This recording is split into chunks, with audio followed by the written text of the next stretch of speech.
Good morning and welcome to your favorite Sunday morning TV show. We call this Sunday Breakfast right here on ChannelOne TV. My name is Jude, Duncan. On this show, we come your way with, a very exciting conversation right from our news review segment up all the way to our sports segments. In between, we'll be bringing you health conversations. We'll be bringing you conversations around community development. And of course, we'll be telling you about some of the big activities expected in the month of November and December, powered by ChannelOne TV and City FM. Again, my name is Jude Duncan. You can find me on social media with the handle at Mensa Duncan on all social media platforms. Send me a message, use the hashtag Sunday Breakfast. I'll be glad to interact with you online and share your thoughts with the rest of the world. On that note, I'll just want to tell you about something that's happening just about a week from today, and this is the AgriFair 2.0. The AgriFair is basically Ghana's biggest exhibition and sale of fresh farm produce.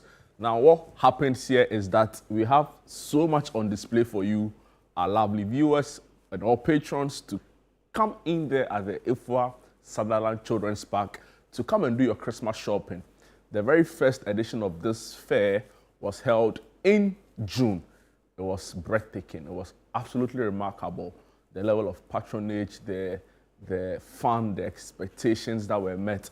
And based on that big call, we've had to do another one. And it's happening in November, exactly a week from today, 28th, 29th, and 30th. Fresh farm produce, agri inputs, everything you would need to know about the agri sector will be there, but with the main focus on farm produce. We are bringing it right from the farm gate and bringing it to you, our lovely viewers out there.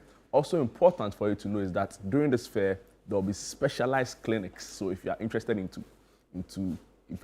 venturing into piggery, fishery, everything, livestock, this is the fair for you. So we want to also use this opportunity to say a big thank you to our sponsors for jumping on board this vision and helping in making it a reality.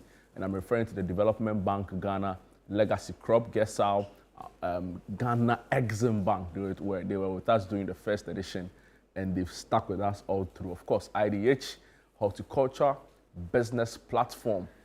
Shout outs to all of you for making this work. We are so grateful for the support. We are grateful for the partnership. And we are confident that together we can not only bring smiles on the faces of Christmas shoppers this December, but also significantly help improve the state of our economy. The idea, the brain behind this is that we empower the local farmer, right, to a point where the structure of our economy is significantly changed, such that we don't have to keep relying on importing very basic food staples like rice. Right, so we do this to also empower, right, the capacity of our local farmers. And when you patronize them, that is how you keep them going, right? Because my boss Samens has something he says all the time, that when you buy foreign rice, you are creating a job in that country of origin, right? So for example, you buy rice from Thailand, from Vietnam, you are creating a job for somebody in Vietnam. Whereas we have people who are doing incredibly well here in the same space producing rice, and guess what? It even tastes better, right? So let's patronize our own, let's support our own, and I'm sure as a country we'll be better off for it. Moving on from the AgriFair 2.0, which is happening, like I said, next week, is something that's happening in December. Basically, the biggest all-white party in the capital and beyond. Yes, and I'm referring to the Situation All-White Party that is happening at the Good Park here in Accra. If you're unsure where the Good Park is located near Accra Mall off the Spintex Road. It's going to be exciting as always. I don't have the right words to describe how exciting and how fun-filled this event is, from food, music, everything you need to climax what has been an interesting year. You can find it right at the Situation All-White Party. We like to theme it the official Christmas Eve party, because after this, then you can, decide to spend time with your family and do all of the other, Christmas rounds. But this, to a large extent, climaxes the fun.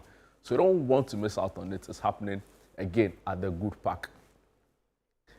What is a party without an incredible lineup?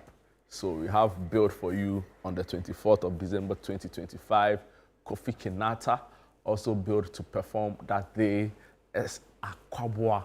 Many love him for his love songs, and his play of words. Akwabwa can get you to fall in love any day, and any time. So he's going to be on the bill as well. Also billed to perform is arguably the hottest music band in Ghana right now, and I'm referring to the Chin Chin Band. What an incredible set of young men doing amazing stuff with a microphone and with musical instruments. So they're going to be there. They are going to be in their mood. It's just going to be incredible. And of course, Press Music, who I believe will set up the stage for us. He does it so well. Everything he touches is just absolutely gold. And of course, we are going to rave. It's an all-white party, but it's also a rave. Why am I saying so? Because the rave master, Nana Tufo Boateng, who by day is a news editor and by night is just completely something else. He's going to be there with DJ Mingo on the sets, doing a few things here and there. So, guys, we've got you covered. ChannelOne, City FM. Charlie, we are serious. We want you to shop and get the family sorted for Christmas in terms of your food, your nutrition. Then when you are done and you are satisfied and you are happy and you are at your house, they will climax everything in a situation. So it's like a master stroke. If you are watching and you are interested in any of these two programs I've advertised to you, please do well to call the WhatsApp, the numbers on the screens, right? So please call, especially for situation. You need to call to book your ticket. It makes the experience easier and better for you. You don't have to come in at the gate and now try to hustle your way through. Sometimes it takes away from the feel. So call to book a table. You can come together as a year group. You can come together as friends, family, old school mates, work colleagues. Just, Charlie, come together and let's do this, right? It promises to be fun. And I bet you there'll be no better or bigger experience anywhere else. That is on period, as the Gen Zs will say. Anyway, guys, it's now time for us to delve into the big news stories of the week. Quite an incredible week. Probably didn't match last week, I don't know, in terms of like the news content, but still very, very important news, and big headlines, all through the week. So for example, we had stories around, very unfortunately, but issues around spousal violence, domestic violence came to the fore after that viral video where a man was seen, assaulting his 32-year-old wife. Also in the week, we saw issues around Ghana's corruption fight. The OSP, set to charge, or charging, let me say, some persons involved in the SML scandal. Now, SML is the Strategic Mobilization Limited, and the revenue assurance scandal the OSP has been on for some time now. Also in the news, Parliament debated whether or not it was relevant for the state to procure new aircraft and a presidential jet, military aircraft and a presidential jet. The concerns were raised as to whether it was a strategic necessity or you could say a misplaced priority. So the conversations raged on.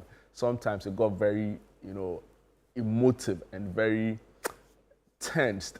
But hey, these are some of the important conversations we need to build the country. Of course, other issues popped up here and there, so I'm going to just try and bring you the big headlines from last night up until this morning as reported by the major online tabloids and online portal. So I'll start off with citynewsroom.com. And big story here, MIF gold deal, and MIF is the Minerals Income Investment Fund. And the OSP is saying that the MIF gold deal, 4 diversion probes hit advanced stages. And that's coming in from the Office of the Special Prosecutor, headed by the Special Prosecutor, yes, headed by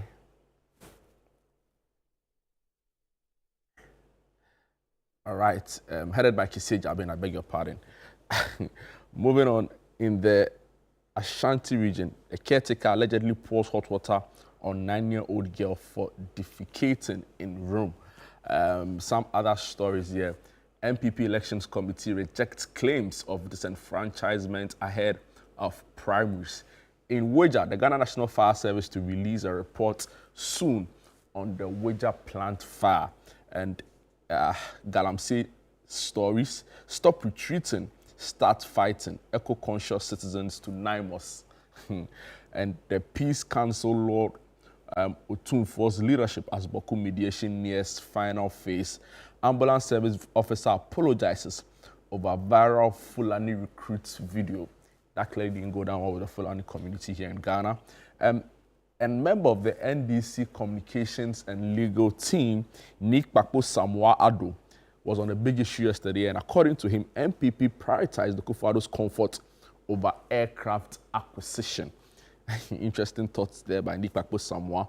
And also on the Fulani video, the National Ambulance Service probes officer over viral Fulani video.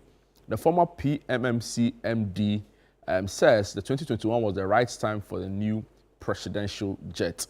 OSP rushed Interpol red notice alert on Oforiata, and that's from Nick Pakpo Samoa Ado.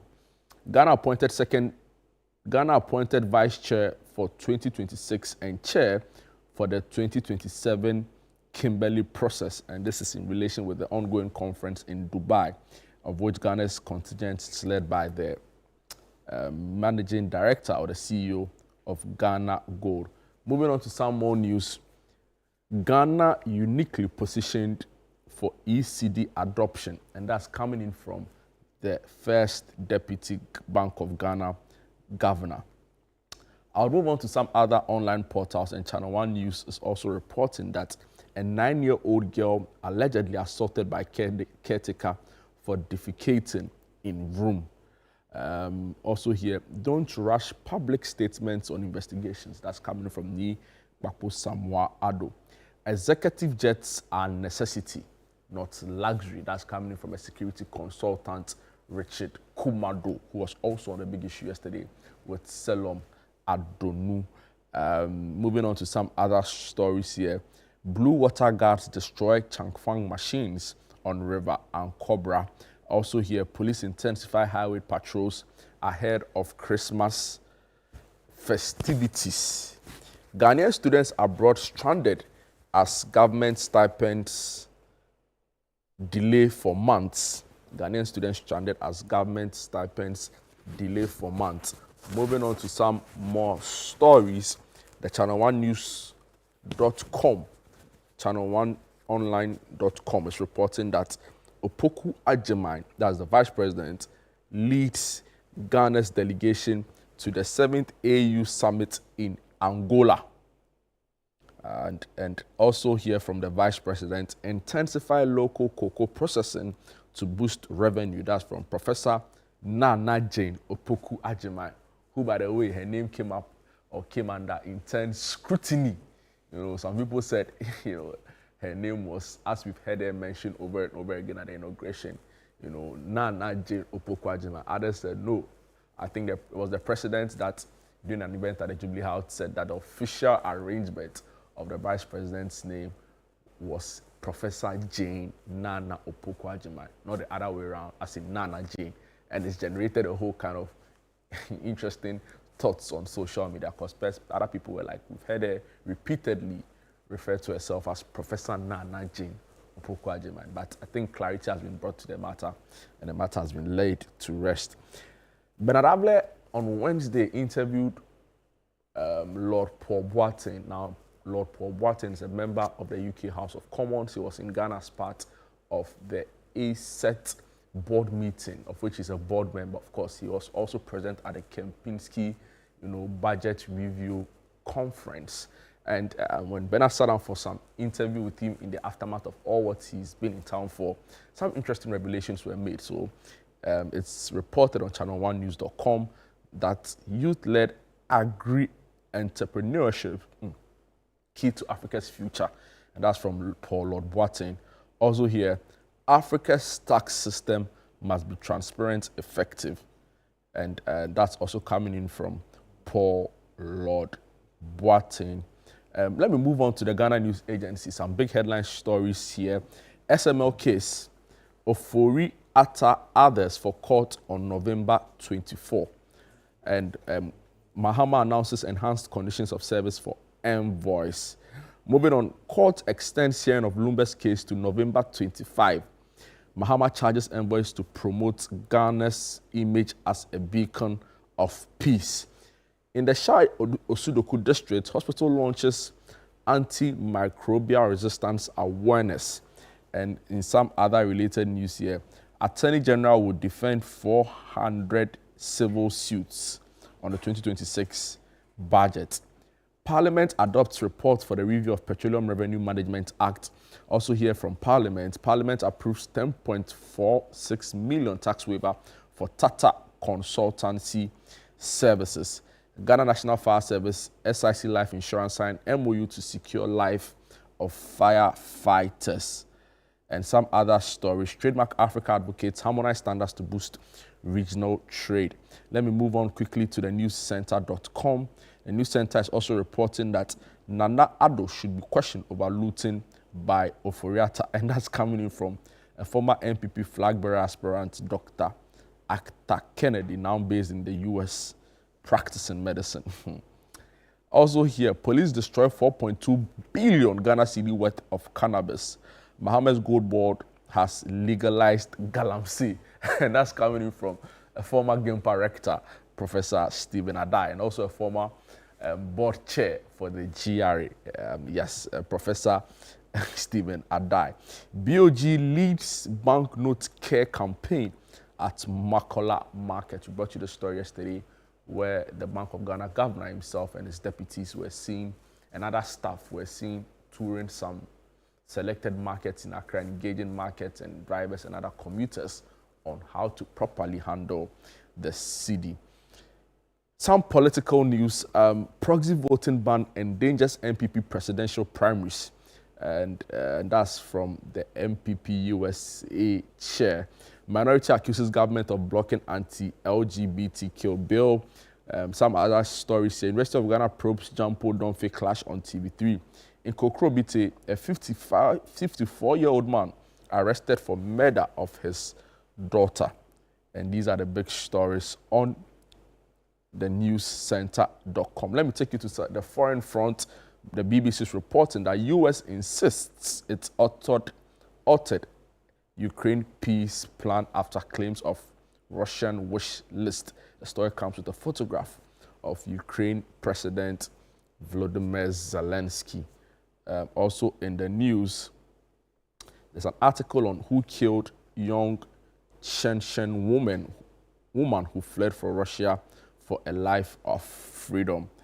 Moving on to some story. In Ukraine's kill zone, robots are a lifeline to troops trapped on the perilous Eastern Front.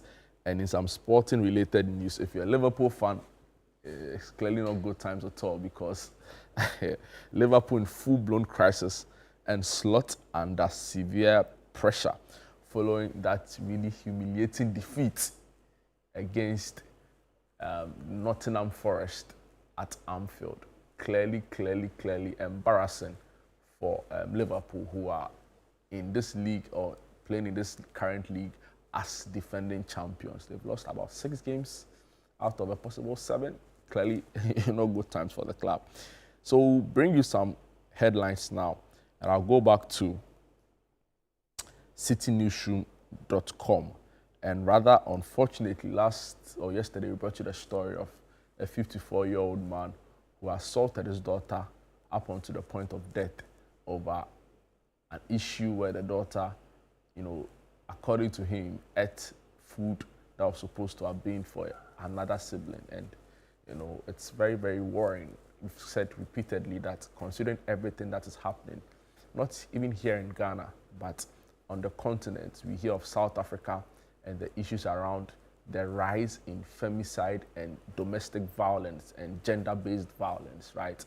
For which reason, it prompted spontaneous protest at the ongoing G20 summit. For which reason, their government came out to say it was treating the matter as a national crisis of a sort, right? And back home in Ghana, we are also seeing quite disturbing and distressing stories around, violence, gender-based, children-based domestic violence, and it's important that we actively and decisively, come together through the gender ministry to address this. So this is unfortunate, really, really unfortunate, and I'm sorry if it disturbs, your sensitivities. And the headline reads: caretaker allegedly poured hot water on 9-year-old girl for defecating in room. A 9-year-old girl has sustained serious burns after a caretaker allegedly poured hot water on her and cut her hand with a knife. The suspect, a sex worker, is allegedly the victim's elder sister. Tenant says she has been abusing the child who was brought from Nigeria to live with her at Duase in the Kumasi metropolis of the Ashanti region. The suspect's Beauty Inakwe allegedly attacked the victim with wisdom, beat her and injured her hand because she defecated in the room. According to the resident, the suspects usually lock the victim and her own child inside the room every night while she goes to work, returning the next morning. The room has no toilet, forcing the children to rely on a public facility in the community. When the victim is unable to reach it in time, she reportedly defecates into a plastic bag, a practice the suspect reportedly disapproves of, responding with severe beatings. Saturday's incident drew the attention of tenants and neighbors, who rescued the girl and took her to the Menchia hospital. Health workers at the facility told City News they found several old bruises on the girl, indicating long-term abuse. Although she had been discharged, the victim says she is still in great pain and described how her sister has been abusing her. Police at the Kenyasi District Command arrested the suspect, but later granted her bail on Saturday, November 22nd, 2025. Police sources say she was granted bail to allow her to seek medical care after she was allegedly beaten by some residents before being handed over to the police. The victim is now staying with some community members who are helping her recover. Truly despicable, right? And it's so unfortunate. And the other plea is that we also want to urge law enforcement. Sometimes when some of these matters come to your attention, the sense of urgency needed to be attached to some of these cases is usually lacking, right? So we want to plead with law enforcement. With the landlord issue that also became very prominent this week, we were told about how the victim had on many occasions gone to the police to report her abusive husband, but nothing, practically nothing was done in that regard. That can't be the way to go. So we want to use this platform to urge law enforcement. Please, you see, sometimes it's also because maybe in a way the required training to help us effectively deal with some of these issues are lacking to an extent, right? But we can't continue that way. So we want to urge the ministry as well, the gender ministry. It is your responsibility. Take action. Work towards safeguarding the interest of women and children, especially the vulnerable in society. So it is not okay that somebody suffers an abusive relationship, has repeatedly reported to the police, and nothing is done about it. And it has to take a tenant who is videoing this to bring it the much needed public attention, right? And when this is done, then we now seek to score political point. I'm not saying that was the case, but more often than not, we see some of these things happening. Then you go there, try taking pictures with the victim. It doesn't help the matter, right? So we plead law enforcement, the police, the gender ministry, children and social protection. That is your core mandate. Please, let's work effectively in helping deal with issues that affect, women and children. And on that note, we would bring the curtain down on our news review segment. And it's still Sunday breakfast right here on ChannelOne TV. Myself, Jude, Duncan. There's a lot more for you right here on the show, but I'll take a quick break. When we are back, we have an exciting ministration, one to lift up your spirit and send you into different realms on this really great Sunday morning. You don't want to miss out on it. My name is Jude Duncan. We'll be right back.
the beauty of the air, for the beauty of the skies, for the love which from our birth over and around the skies.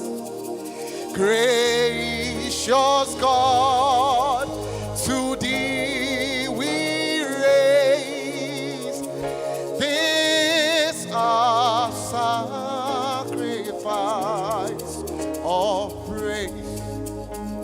Gracious God, to thee we raise this our sacrifice of praise. For the beauty of the air, for the beauty of the skies, for the love which from our birth over and around us lies. Gracious God, to thee we raise this our sacrifice of praise. This morning we say, gracious God, to thee we raise this our sacrifice. How sweet the name of Jesus sounds in every believer's ear. It soothes his sorrows, heals his wounds, and drives away his fears. It makes the wounded spirit whole and calms the troubled breast. Now to the hungry soul and to the weary. Oh, Jesus, my shepherd, brother, friend, my prophet, priest and king. Holy hope. My Lord, my life, my way, my end, accept the praise I bring. For Jesus, my shepherd, brother, friend, my prophet, priest and king. My Lord, my life, my way, my end, accept the praise. Oh, thou who camest from above, the pure celestial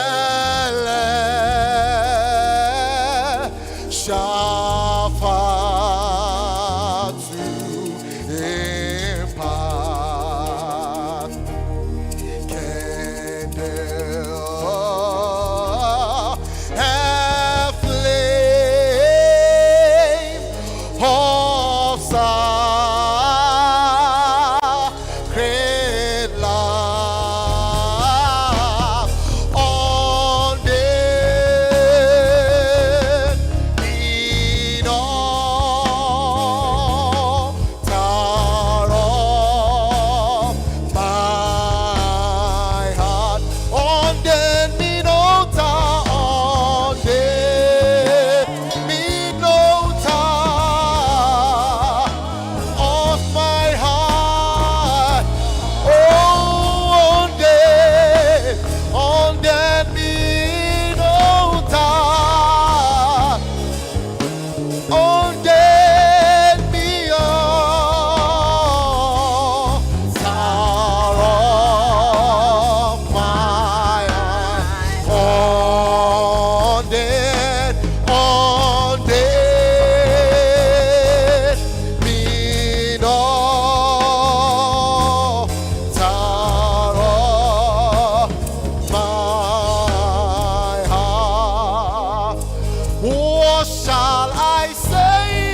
Unto the Lord. Unto the Lord. Oh, so we offer All to you. I have to say Yes, thank you, Lord. thank you. Say thank you, Lord. Thank you, Lord. Thank you, All we have to say. all we have to say. Say thank you, Lord. Thank you, Oh, thank you, Lord. Lord. Thank you, Lord. Thank you, All we Lord. have to All say. we have to say. Yes, thank you, Lord. Thank you, Say Lord. thank you, Lord. Thank you, Lord. Thank you, Lord. Thank you, All we Lord. have to say. All we have to Say say. thank you, Lord. Thank you, Yeah, Lord. thou art see, oh. Yeah, thou art see, oh. Yeah, thou art see, oh. Yeah, thou art see, I said, oh, yeah. Yeah, thou art see, oh. Yeah, thou Yeah, art thou art see, see, oh. oh. We say Yeah, thank you, thou Lord. art see, oh. If it hadn't been for your grace, where would we have been? Yeah, thou art see, Yeah, oh. thou art see, oh. Yeah, thou art see, oh. Yeah, thou art see, oh. Yeah, thou art see, oh. Yeah, thou art see, oh. Yeah, thou art see, oh.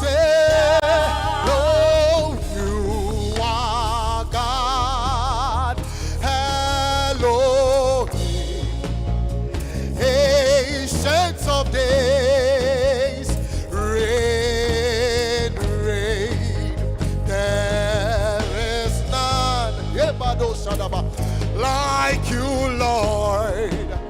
Ancient of days, reign, you are God. Elohim, yeah. Ancient of days, reign, reign, there is none like our God. Ancient of days, you are God. Elohim, ancient of days, reign, reign. There is none like you, Lord. Like our God. Ancient of days.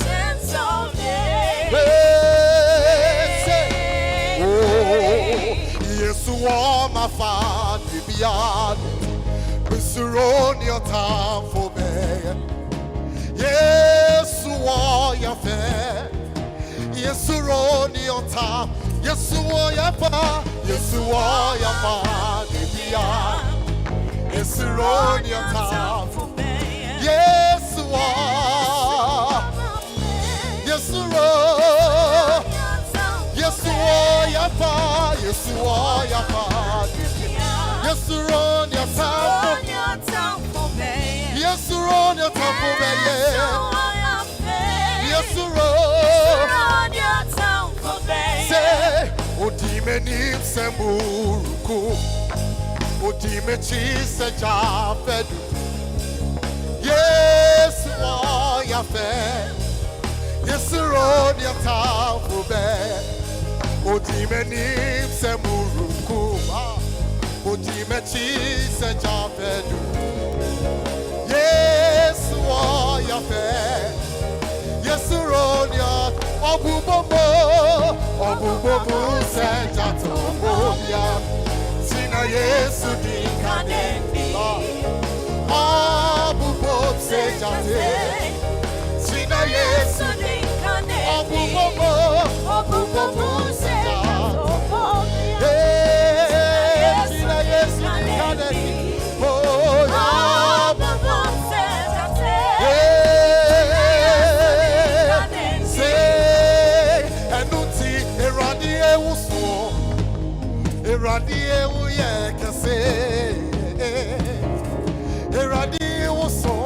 Udini unyame ni narasel. Onyame ewuso. Onyame ewuso.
so bad, you know they carry me, they play, oh. In the middle of the song.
Absolutely breathtaking, and what a powerful way to start this morning. Really incredible, spirit-filled, uplifting ministration, and it's such a privilege to have Reina Afari, who was the artist. You saw him with just about a few minutes ago with his team lift up this place for us. Reina, it's always a pleasure to have you. Good morning and welcome to Sunday Breakfast. Good morning to you. You just shattered the roof, and I can sense angelic presence here. All praise to God. No, you did form. All praise to God. You're a major guy. All praise to God. Amazing.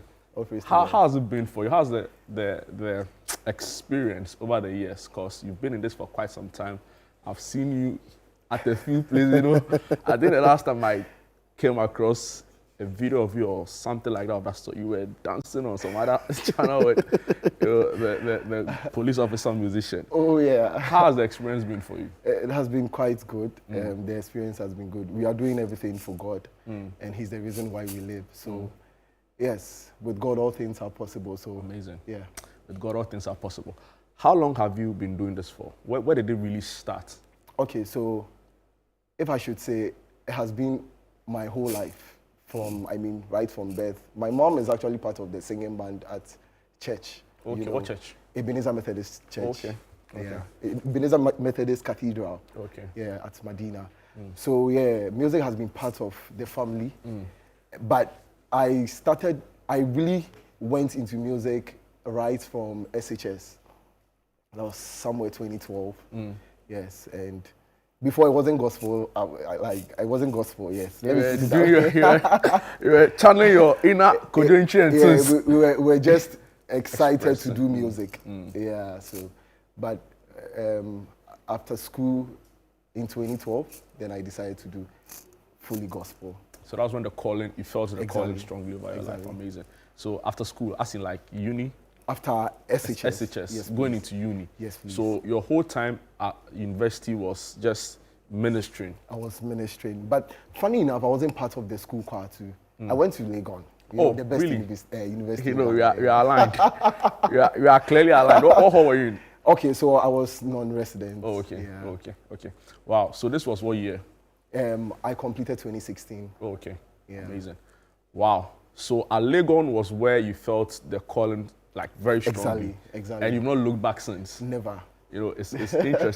It's important our viewers also know that, Reina is actually a Duke of Edinburgh. Edinburgh Awardee, right? Wow. That's correct. Yes. Yeah. So Charlie, no, you know, my boss Ben Adavlo say you're a big man. No, you there from giddy giddy. So it's just not music for you. It's also Exactly. scholarship, right? Exactly. It's also Exactly. trying to do other things. Wow. But I've seen you perform at other platforms. So from Ebenezer Cathedral Church. Yes, please. You know, I've seen you on other platforms. So I've Yes. seen you on some charismatic platforms. Exactly. I've seen you on some Pentecostal platforms. Exactly. Is it deliberate or just trying to reach out to as many as you can? I am reaching out, spreading the gospel. So anywhere I'll be called to go. Yes, since God is telling me that go to this place, we are good to go. So for you, it is the kind of the purpose and calling. Exactly. Wow. Let me come to the modern day musician, right? And I'm going to just, it's not deliberate, right? But I just want to get your thoughts around this. You know, there are concerns around how sometimes young, upcoming, and very dynamic artists like yourself, you know, try to portray a particular identity, you know, so sometimes they want to sound a certain way. Sometimes even the kind of title they have for their music is not even like in our local language, you know, so it's more like now they want to reach out, Exactly. you know, so it's like you're torn between ministry and also like marketing. Exactly. What's your take around all of those new trends in quotes we see? Oh, you see, it is the whole idea of this is to spread the gospel. But sometimes you have to use what you have to get whoever into the gospel setting. You get it. So sometimes, just sometimes, not conforming to the world. Yes, you are not supposed to conform to the world, but make sure that whatever you are doing falls in alignment with the scripture. Yeah. So if you think that, oh, okay, I am supposed to do this to get whoever to come and worship, and that is what God is saying in the scripture, then you are good to go. So that we're hearing the voice of God. Exactly. No, you did from. Wow. Reina 5. You know, listening to you this morning as well, right? I'm struggling to properly place you because you open the administration by just, you know, singing hymns. Yeah. And another time you take us to some level. You know, then you bring us back to is it Esther Smith? Yes. Then you take us to another place. Exactly. You know, so like there's a lot going on. I'm from the 90s. Yeah, from the 90s. That's incredible. So what, will you describe yourself as a worship leader, as a praise leader, as a minister?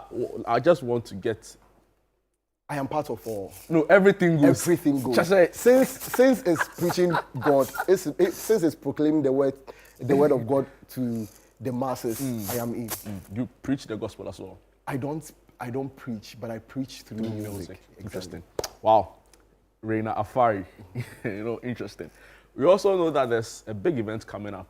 Exactly. We want to share with us the details. All right. So I am having my first ever praise program.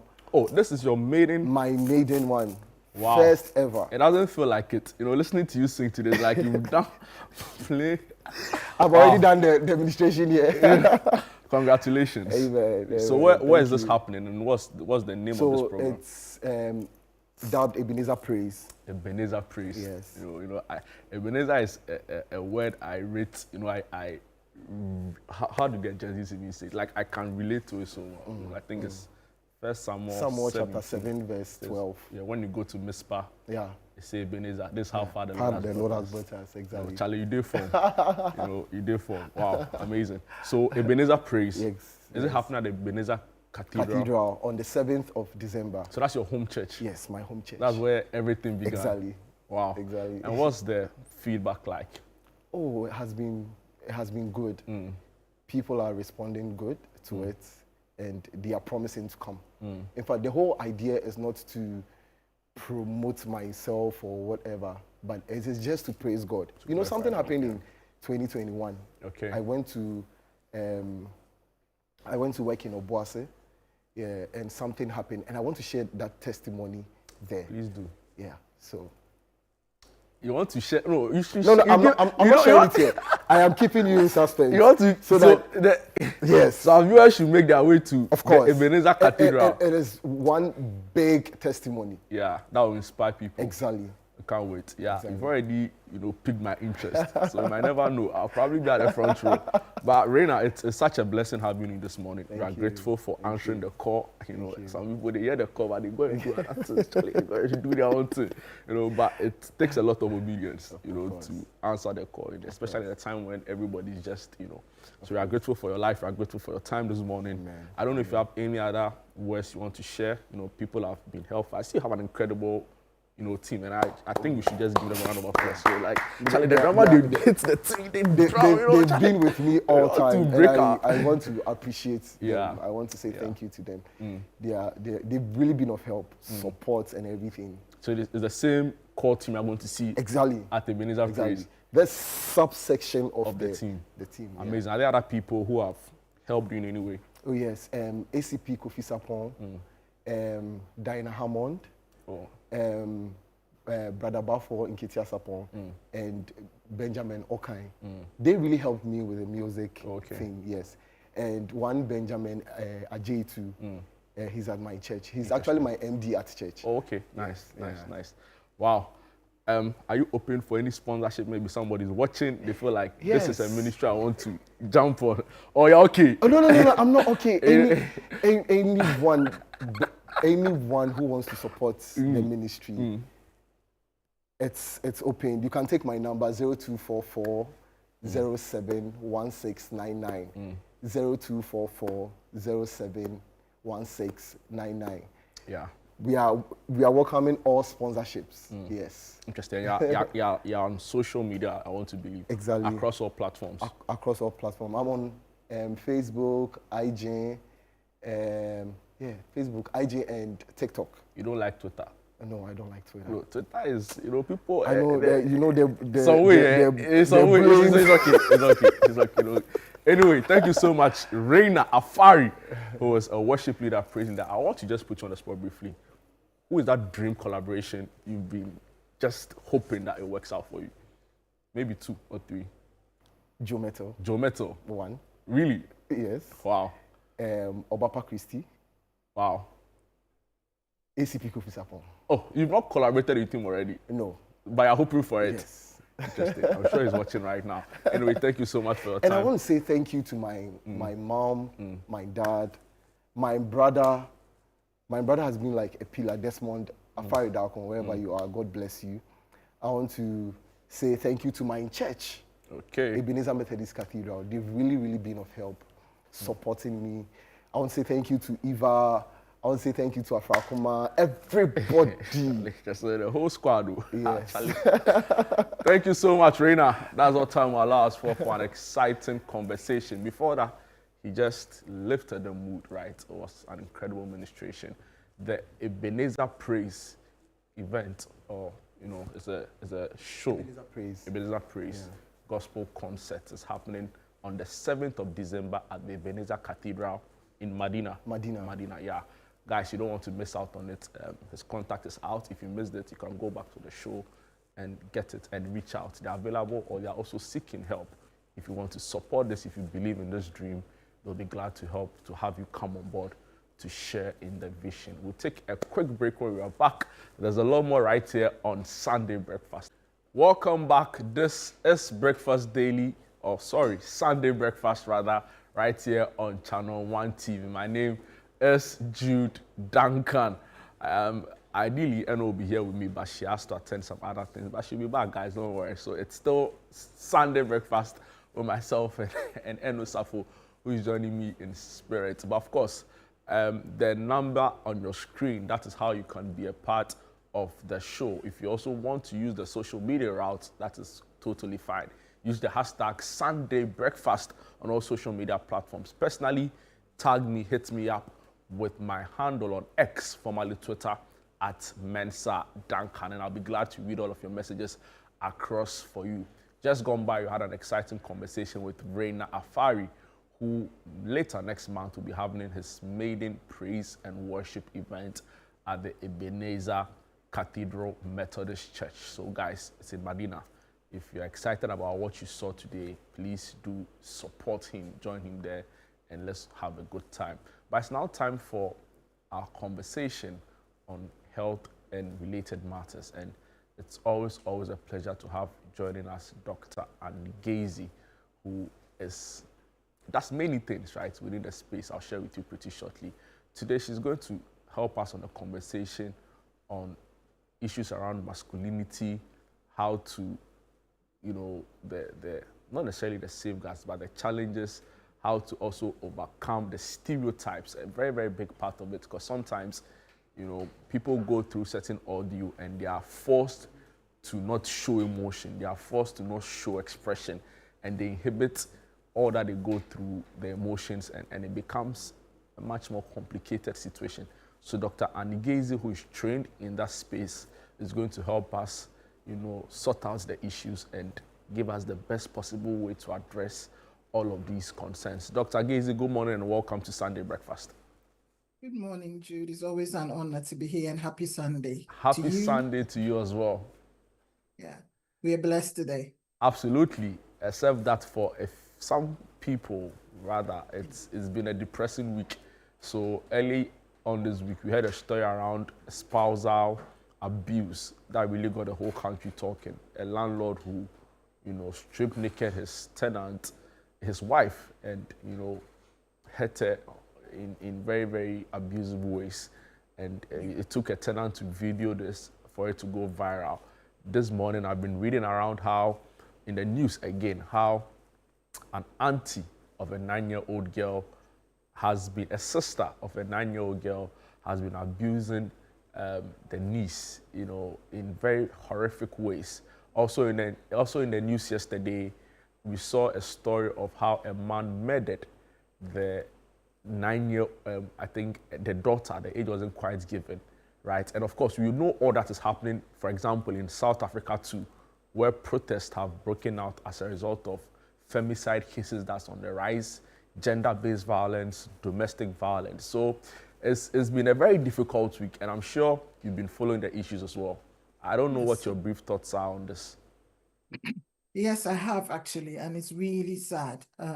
We are in modern times, and I think for me, these are not good times or good news, but the good news about it is the fact that people are able to verbalize it. We have the social media and all that, so we're able to, because once upon a time, these things were hidden and people won't talk about it. People didn't understand it. I always say that social media is very powerful depending on how you use it. And these are creating awareness, and there are discussions going on, and people are expressing their disgust about some of these things or most of these things, that why should this happen to a child? Why should this happen to a woman? Why should this happen to a man? So we are living in a society where society influences us so much. And sometimes some of these movies or things we watch, things we hear also influence people, especially our young ones. Maybe they don't have any a role model or a way that life should be, apart from what society is teaching them. And it's interesting that, this month is male awareness or mental health awareness for men, or generally well-being for men. And it's important for us to kind of highlight some of these things about the fact that, where does it all start? How did it get to that? Or why is it getting to this? And what can we do, or what can we put right? What is society missing? Or what is it, our leaders? Is it parenting? Is it our neighbor? Is it our community? So it is really, really sad. But also it's important that we keep having these conversations, because I'm sure there's somebody watching now that some of the things we'll discuss today, they were not even aware. There's no awareness. They're not even aware that what is happening to them or what they are witnessing or experiencing is actually abuse or something that is molding their lives. So I'll give you an example. Just recently, I've had a new client, or somebody has referred someone, and it's sad that what we say, man up, who is a real man, and this person was at the age of about 7, 8, their father died. And when the father died, it was as if this person had to step up and be the family, because they had younger siblings. So mother started treating them like the man of the house, where they had to babysit, do everything. And I'm not going to go into details about it, but eventually what happened at the age of about 9, 10, I'm sorry, everyone, it's like to say this out bluntly, but the mother herself started sleeping with the son. The mother, the Wow. biological mother. Yes. Because it's like you're the man now, so you have to do what your dad was supposed to do. And so she was punishing this boy, stating that, if your father is gone, then he's left you with his responsibilities. So imagine this person growing up and what they would think. One of them would be the hatred for his mother. And that hatred went to the extent that every relationship he exhibited that, bullying and abusing women of a certain age and thinking that all women were like that, all women were horrible. And it doesn't stop there. There's so many people in similar situations. I know one that, if it was like he became the stepmother, and the boy became like the husband to the stepmother because the father was always out at work. So if the background is like this, what kind of society are we bringing into? And sometimes we work so hard as well. We work so hard and we leave these young ones. And we keep saying in our society that a man is not supposed to cry. Man is supposed to man up. What does man up mean? That means that everything we do, a boy does or a man does, they're supposed to keep it within them. So how are people supposed to express themselves? Hence, we're having all of this, because I'm not saying women don't do it, but the majority. Yes. The majority, and I'm highlighting men because of the speciality of this month, that why are men not seeking help? What is actually going on? Why these murders? Why these stabbings? Why these abuse? Because we expect them to function in a certain way. And when people don't feel equipped and ready to function the way society expects them, they exhibit it in different ways, hence the abuse. I'm not making excuses, but society, we need to look at societal things that we can equip a person. Interesting. I like how you've, even though it was a gender-based question, you beautifully segued from, gender-based violence to the conversation we are having today on harmful masculine stereotypes. So I'll just want you to just continue on that tangent, share with us some of what you consider to be these masculine stereotypes that are harmful and often not spoken about. If you could just briefly run us through some of these things, how to identify them, and maybe even the societal causes of some of these. Yeah, I think right from, a boy is born, or right from when, someone is quite little, being the boy child, there are certain expectations already. Expectations, even if it's not from the immediate family, when they go to school, when they go out to play, when they in their career, it's like a boy, you're supposed to play with a football. Sometimes, I remember years ago, because I have a daughter, she's older now, but when you go shopping for toys, I look at the toys and I'm just thinking, why are boys' toys so scary? What does it? And it's about that macho. It's got to be a certain way. It's got to portray certain things. Can it not be sweet? Because little toys are sweet. Why is it? Why do you see all these girly toys with pink and this and that? But the boys' toys look like horror, as if it's Halloween, as if it's a time of the year that is doom and gloom, like you're in a cemetery, or even cemetery is peaceful. But we put some of these things into the boys, that you have to be a certain way. And sometimes it's the unconscious thing. It's not like people deliberately do it, but it's the society's explanation. Oh, okay, so your grandmother died, so why are you crying? You're a boy. You're not supposed to cry, or you're not supposed to show your emotions. Why? Oh, so this girl dumped you, so you're upset. You're supposed to be a boy. You're supposed to date more than one girl. You're supposed to tell her your peace of mind or slap her. So all these things are instilled. And like I said, maybe not even from the home, but especially in Ghana, as soon as you hit high school, you actually, majority of us go into boarding. So at that point, is the authorities, is the people, the peers you are with, that mold you.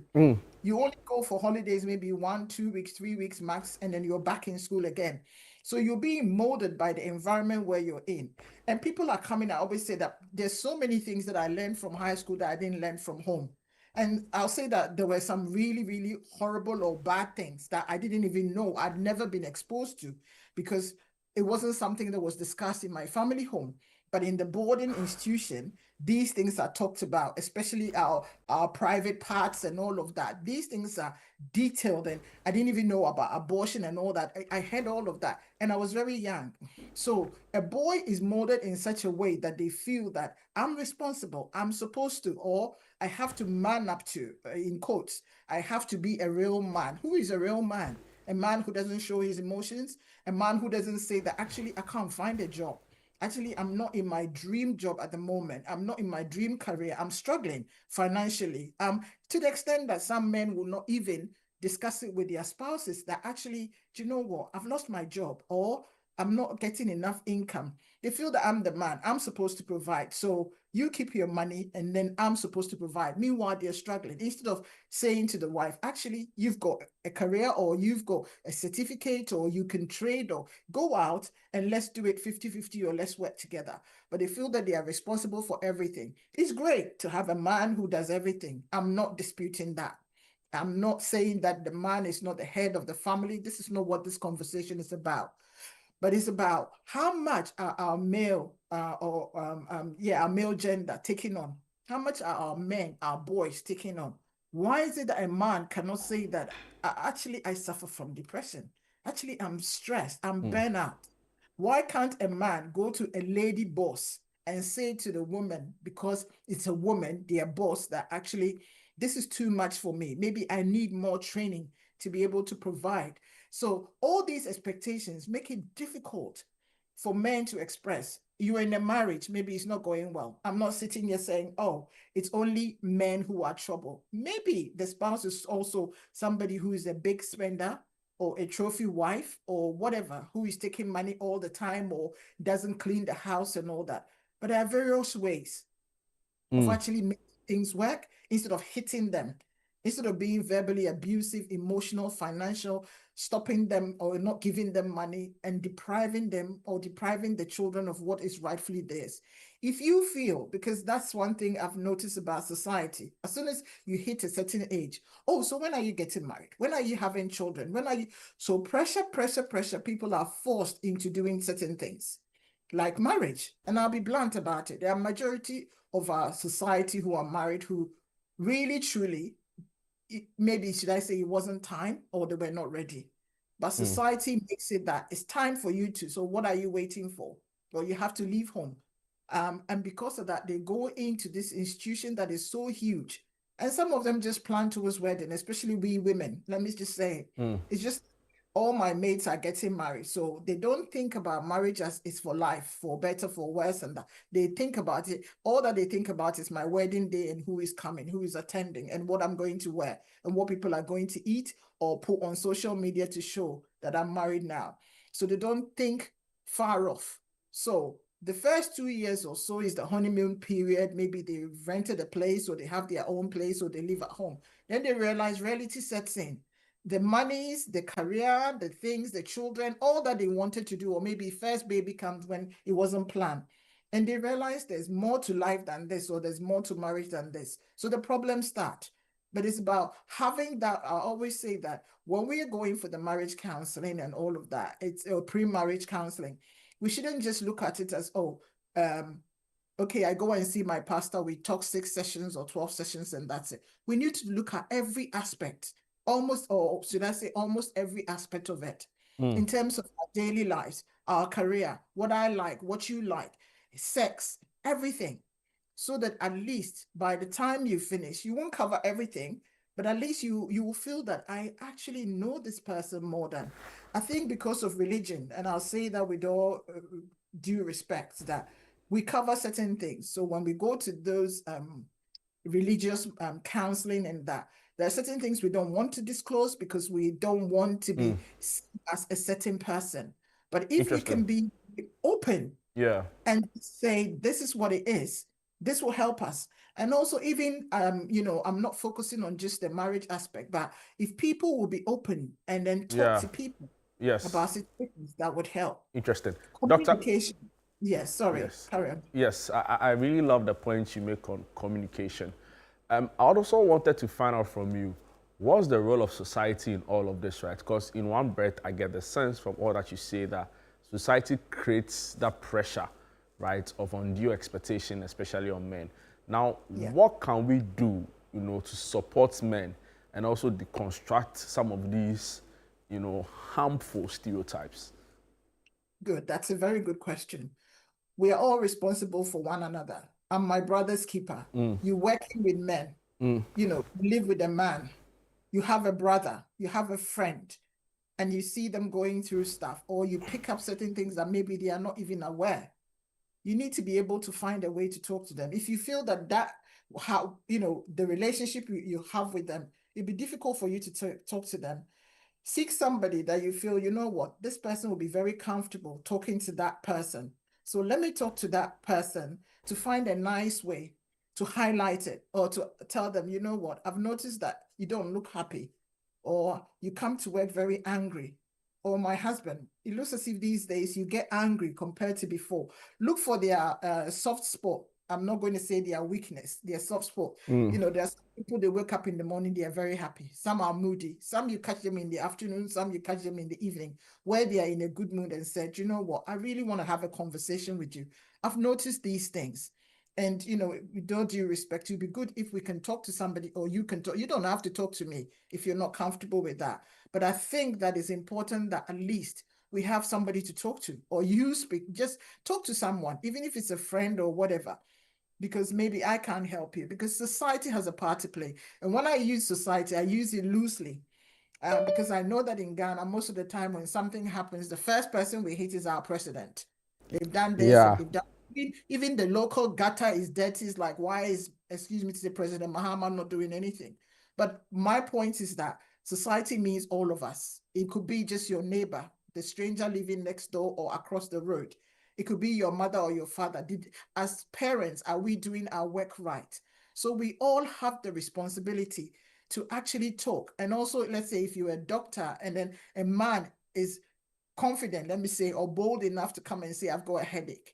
If you've picked a pattern that they present, why are they always coming in with a headache? Why are they always talking about they've got this or they've got that? Maybe there's more to it. There are mental health issues. Refer them on. Give them advice. So if they're accessing any service or anything they're doing, this is where it starts. If you're a teacher, you're picking up that a boy who used to do so well, suddenly their grades have gone down, or they are not socializing like they used to. Talk to them. Be that parent at that moment, and then talk to them nicely. And this is how we move the conversation. Interesting. And just like this morning, Jude, we use our platform, media platforms as well. Yeah, I love the sound of that.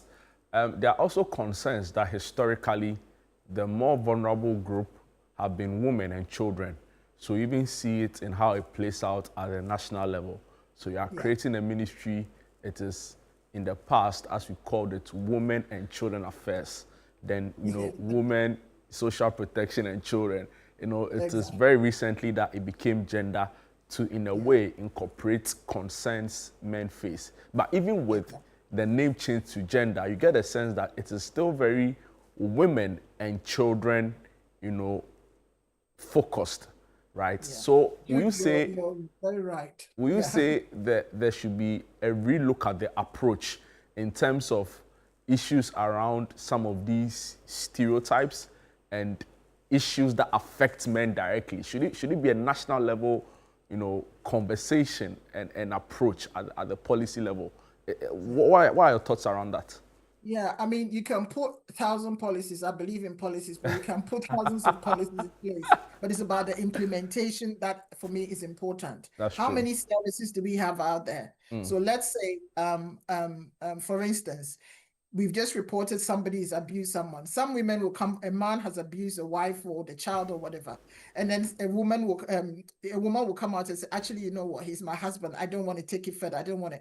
That person should still be persecuted. And then part of the punishment or whatever you give them is rehabilitation. And when I talk about rehabilitation, I'm not talking about prison. It's about, is there a service where they can attend anger management?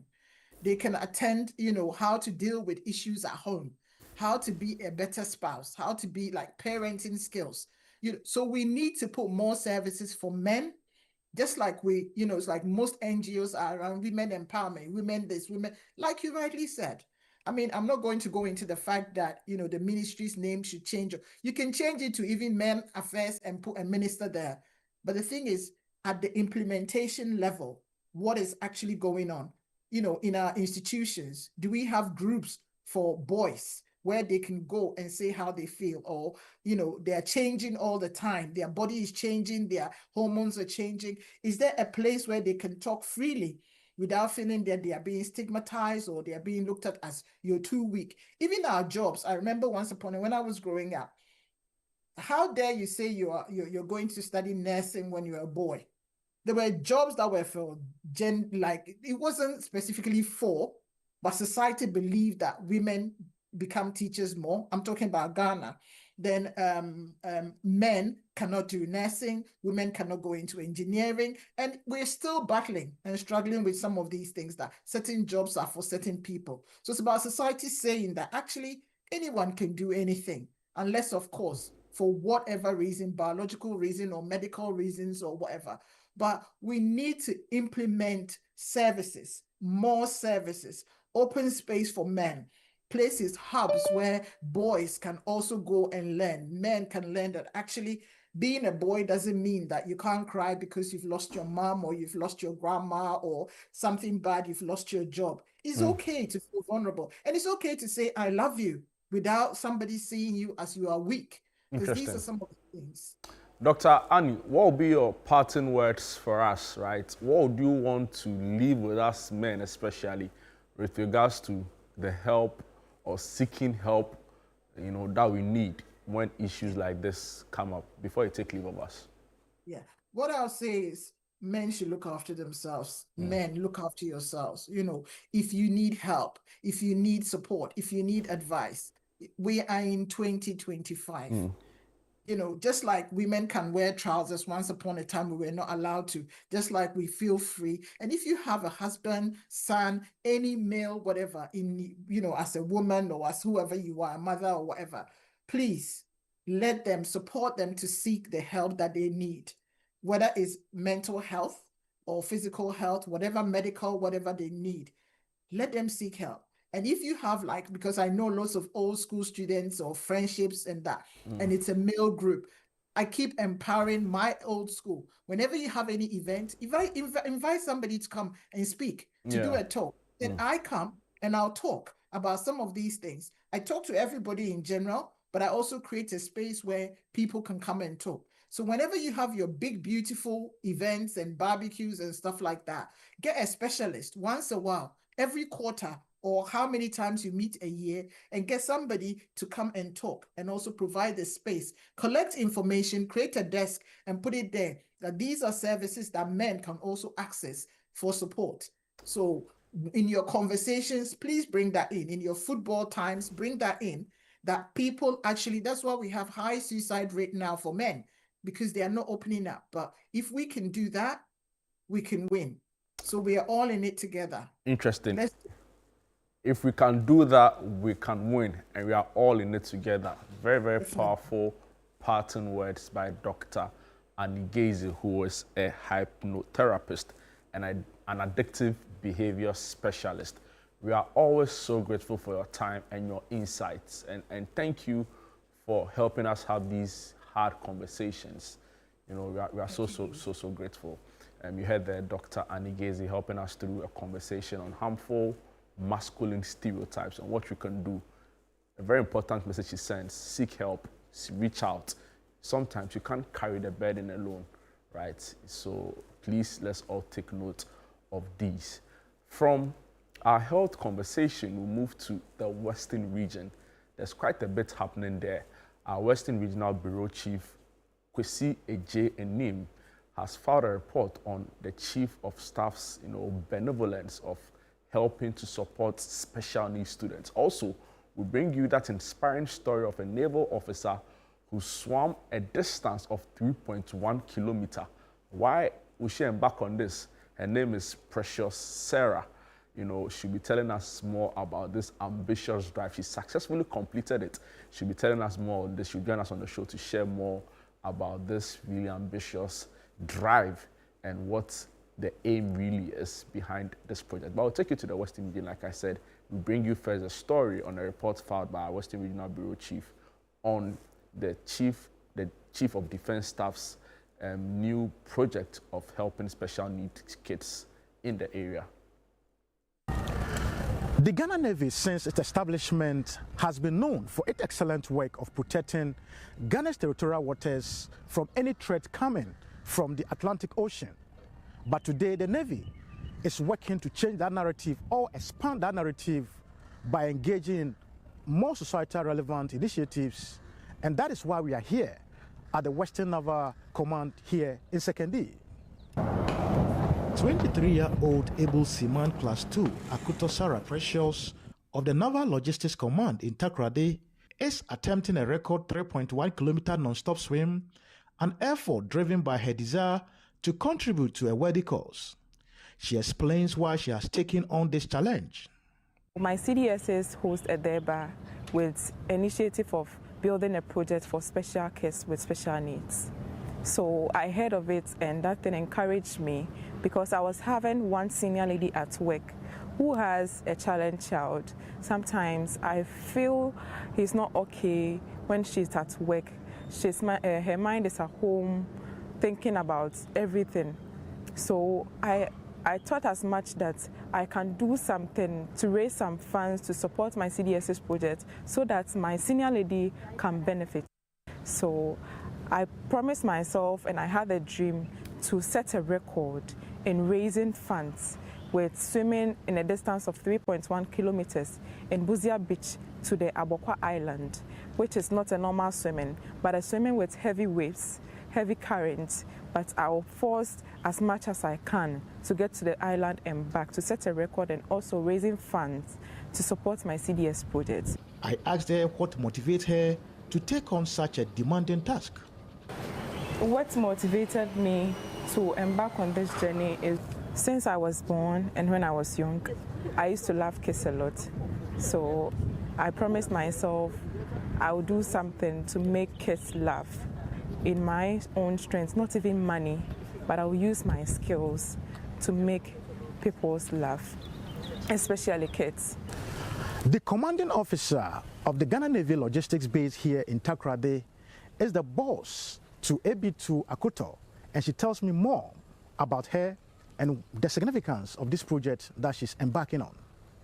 She is a diver by profession, very hardworking, disciplined, always ready to help. She's a team player, she's forceful, she always wants to learn more.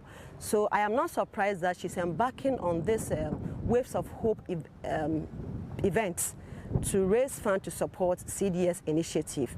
I know she can do it. She's a strong lady. She's well versed into the diving work. This project is a very good one. It will have a great impact on us, because if this project comes to reality, it will lift a lot of burden from personnel who has children with special needs. For instance, it will raise productivity. A mother will come to work hoping that somebody is taking care of my special needs child. So you have certain, it will boost his morale, his confidence. He will have all it takes to do the work and do it perfectly. AB2 Akuto again urged the public to support the initiative and contribute to the cause. I feel much happy to be the eye of the Navy and also supporting my CDSS project. So I will urge everybody watching me to put in maximum support to help our kids laugh, because they need us and we need them too. How would you feel if your kid is not feeling well, and how much a challenged child that you feel that every day you need to take care of? So this project will help everybody, not only the armed forces, but everybody in the nation. So everyone should try and help through this number, 053 730 3314, 053 730 3314 to support this project. Come Monday, November 17th, will be the official launch of this Wave of Hope Swimming Challenge. But on November 21st will be the actual day that AB2 Akuto, who is seeking to actually break a record of swimming 3.1 kilometers, will be on the ground to ensure that he raised the needed funds to put a smile on the faces of these challenged persons in society. For Channel One TV News, I'm Akwesi Jenim, second day.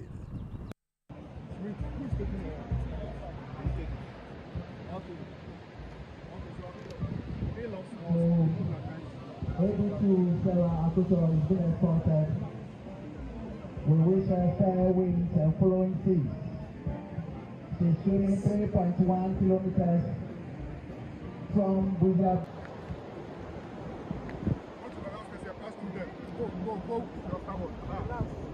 Relax.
I'm very happy.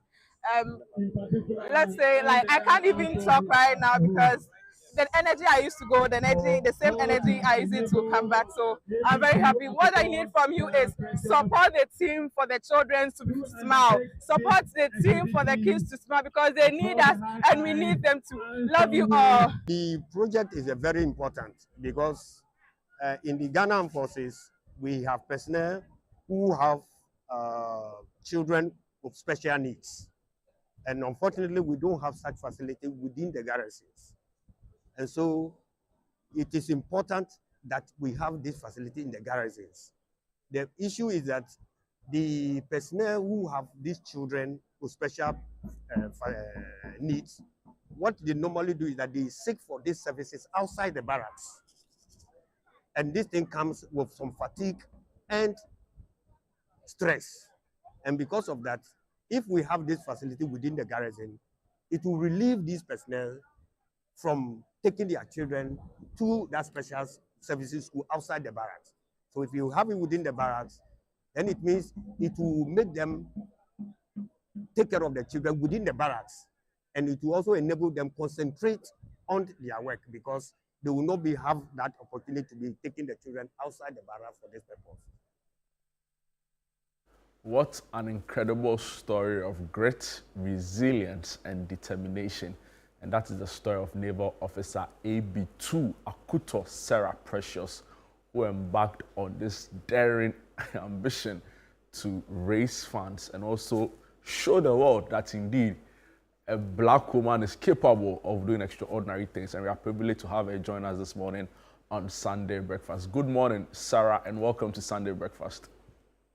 Good morning. Thank you for this platform. You know, I was watching your video when you had just finished this journey, and you were clearly, I could see the excitement on the face and how proud you were, and you know. But first of all, congratulations to you. Thank you so much. How is the feeling like, you know, having been able to successfully embark on this incredible journey?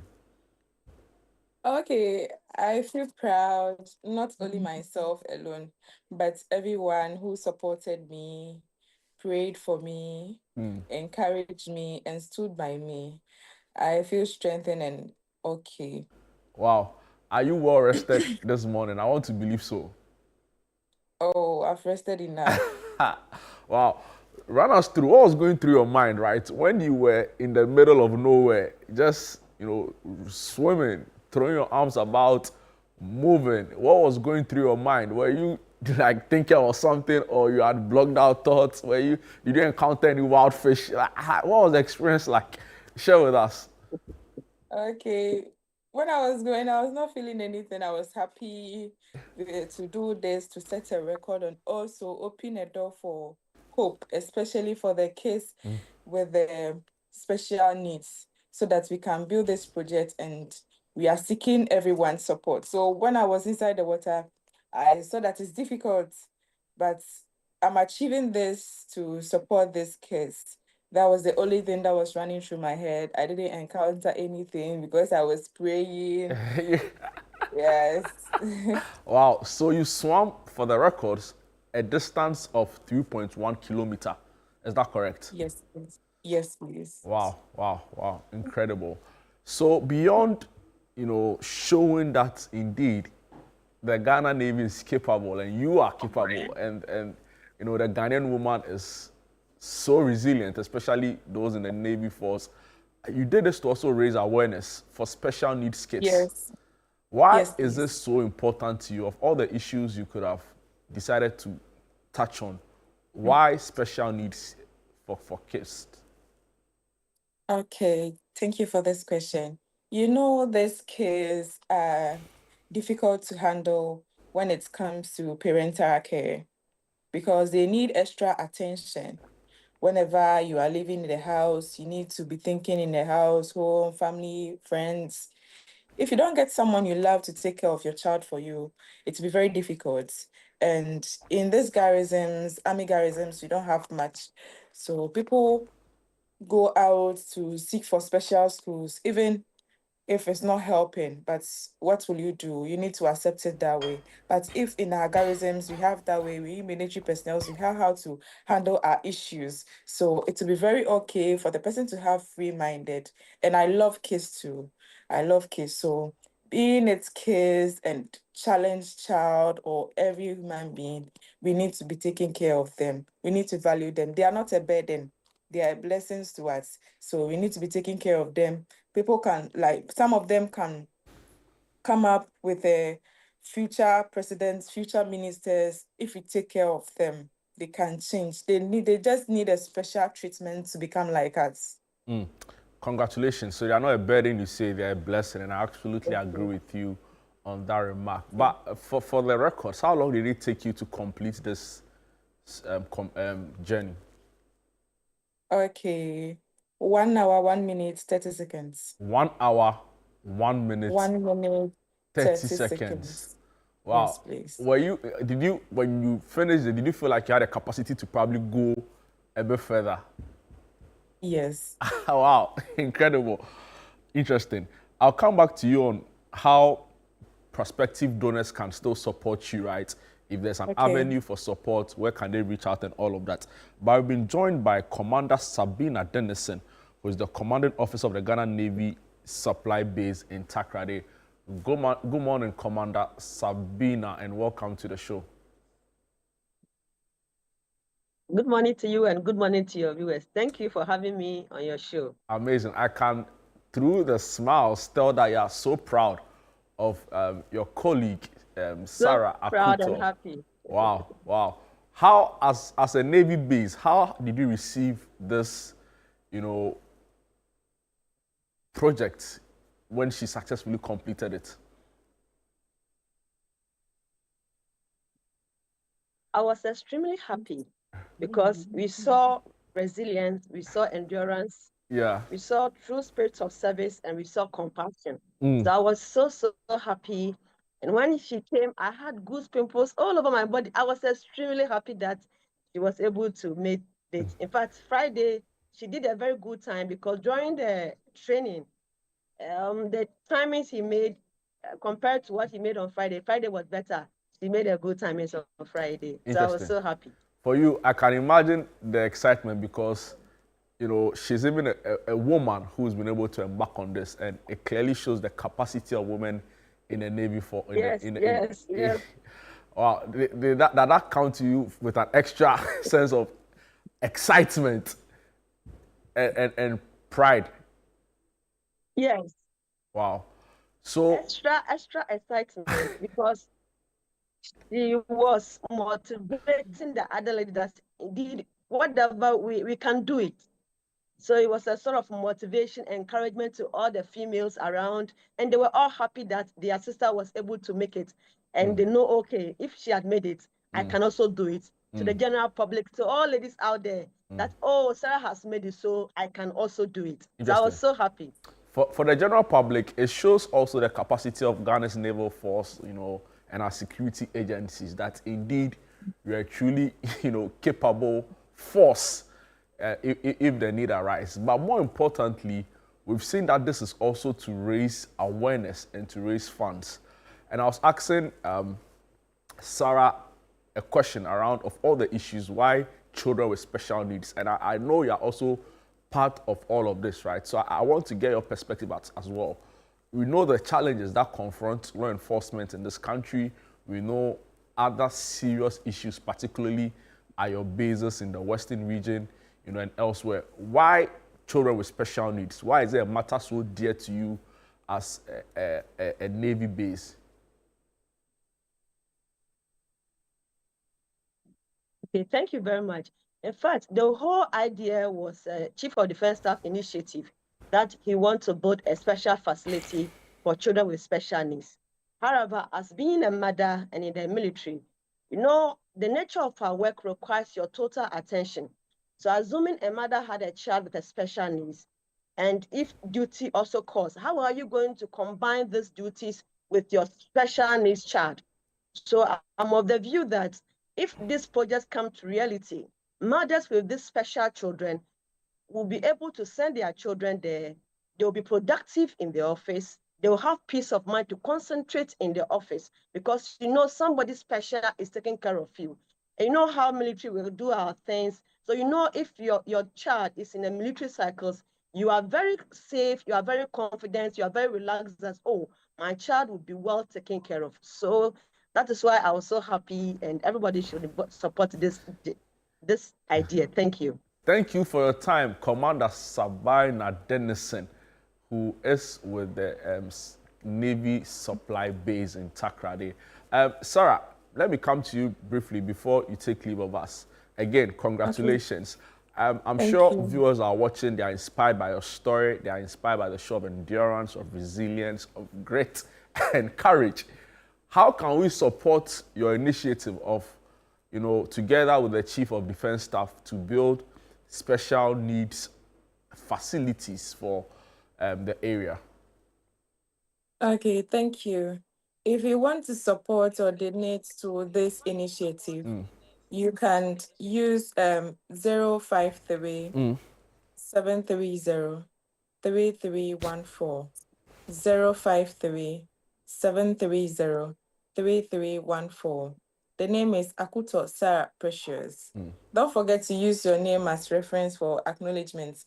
We will thank everybody who will support this initiative for these kids to smile and feel peace in their homes. Interesting. So far, what's been the feedback in terms of, the fundraising? Are people jumping on? What's the level of? Yeah, people are donating. People are donating. So we urge every government, everybody, everyone, a mother, a father, a sister, everyone in the whole world to support this initiative because we need them. And how people treat our disabled and special people in this country is very bad. So we getting this.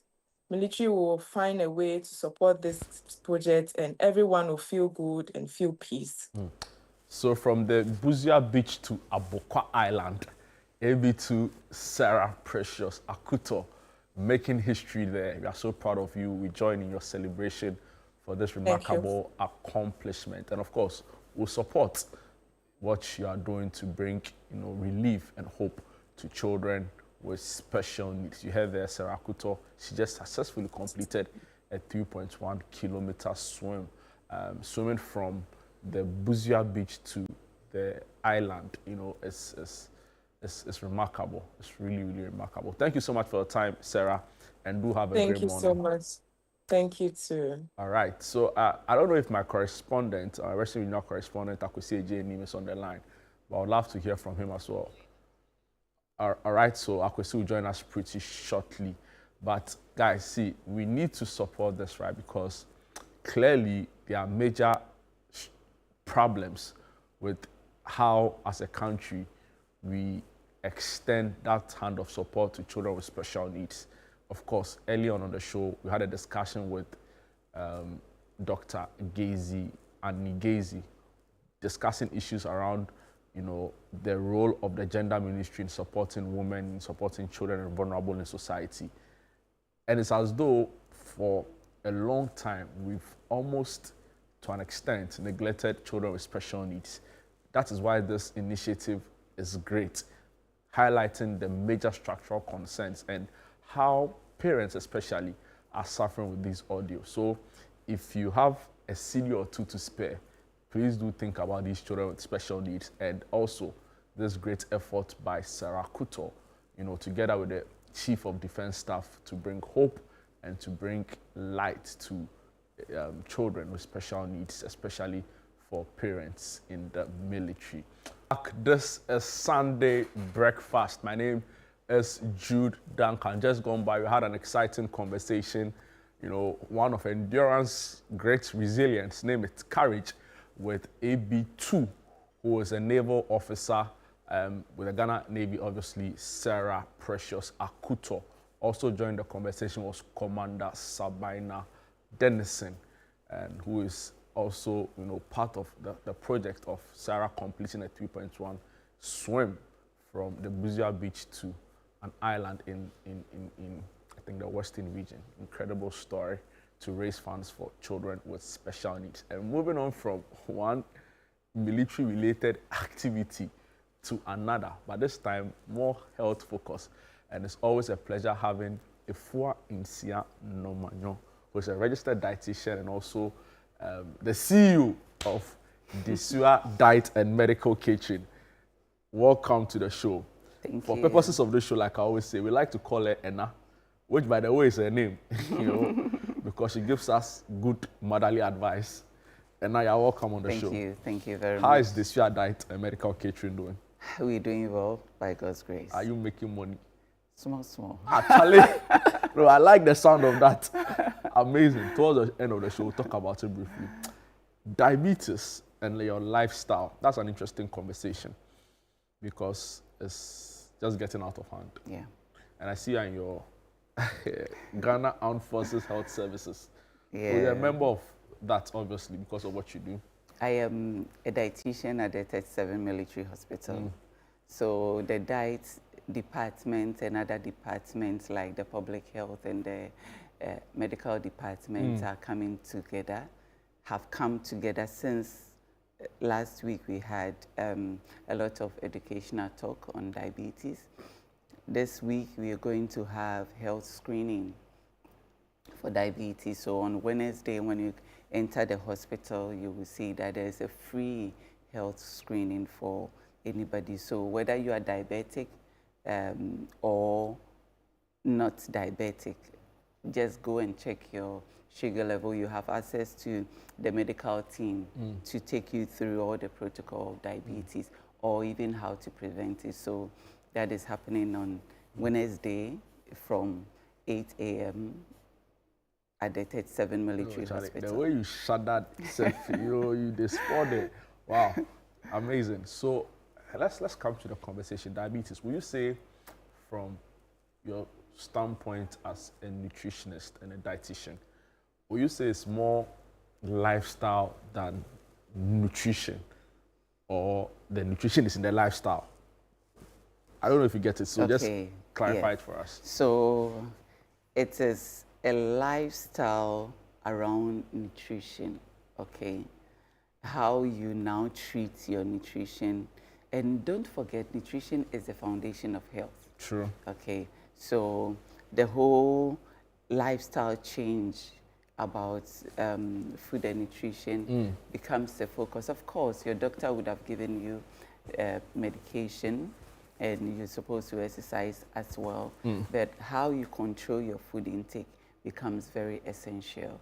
So that is our main focus today. Whilst you are diagnosed as having diabetes, whether pre-diabetes, type 1 diabetes, type 2 diabetes, or even gestational diabetes. Gestational diabetes is when a pregnant woman is diagnosed of diabetes as a result of the pregnancy, okay? Not as a result of lifestyle choices, or even like food, food thing they were eating is lifestyle choices, right? Yes. Will you say it is gestational diabetes is, I don't know. It's gestational diabetes has more to do with hormones. Okay, it is more during the pregnancy period, it's your body is going through a lot. Normally during the third trimester, some women have gestational diabetes. Okay, and so you then have to watch your food intake and exercise level as well. So, for instance, when you have gestational diabetes, one thing is that gestational diabetes, there is not permanent, okay?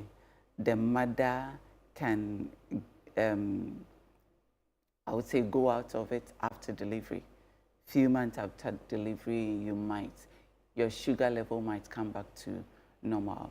Few women are unable to control it, and so they might stay. But most of the time, after delivery, few months after delivery, mother's sugar level becomes well controlled. Okay, so with that, when you have gestational diabetes, you will have to watch your cravings, how you respond to your cravings. Okay, and what's the lifestyle changes, or your lifestyle changes around mealtime that we are coming to discuss. The mother or the pregnant woman would also have to do the same to be able to control the blood sugar level. In the management of diabetes, the main focus is how to control the sugar level so that you don't have regular spikes of your sugar level. When your blood glucose is always high, then you go through the complication of having your eyes or your memory or organs being attacked by the sugar, by the uncontrolled sugar. Okay, so every diabetic or pre-diabetic is conscious about what he or she is eating. The last 2 weeks we started a conversation on macronutrients, where we learned that the major food or the major nutrient we eat or we have on our plates is the carbohydrate, the fat, and the protein. But what impacts your blood glucose level more is the carbohydrates, okay? So when you are coming to eat, how to ensure that your carbohydrates intake doesn't result in high sugar level is the much more focus, okay? So this morning, we're going to learn the lifestyle around planning your meal, eating your meal, and even what to do after you finish eating to reduce your blood sugar level. Okay, there are enzymes that aids in digestion of the starchy carbohydrate or every form of carbohydrate. One of them is salivary amylase. When you are able to have lemon juice with your meal or before your meal, some people would want to have it before meal. So now this is the practice before meal. Your lifestyle has now changed in a way that you don't just pick any food and take. Yeah. You have to purpose in your mind what you are going to take. And you have to ask yourself, what I'm going to take, is it going to impact negatively on my blood sugar level or positively? Okay. Am I going to have a rise, or I'm going to have a controlled sugar level? So if you have that in mind, you will select your food carefully. So last week we talked about the whole grains. So you would have lots of the whole grains in your meal. But before you eat, 30 minutes before you eat, what you drink is very important. So we have lemon. Okay, lemon has a lot of vitamin C and antioxidants. Okay. The vitamin C works on salivary amylase, trying to break down the starch you have eaten to turn it into glucose. So it hinders the breakdown of starch into glucose, thereby making it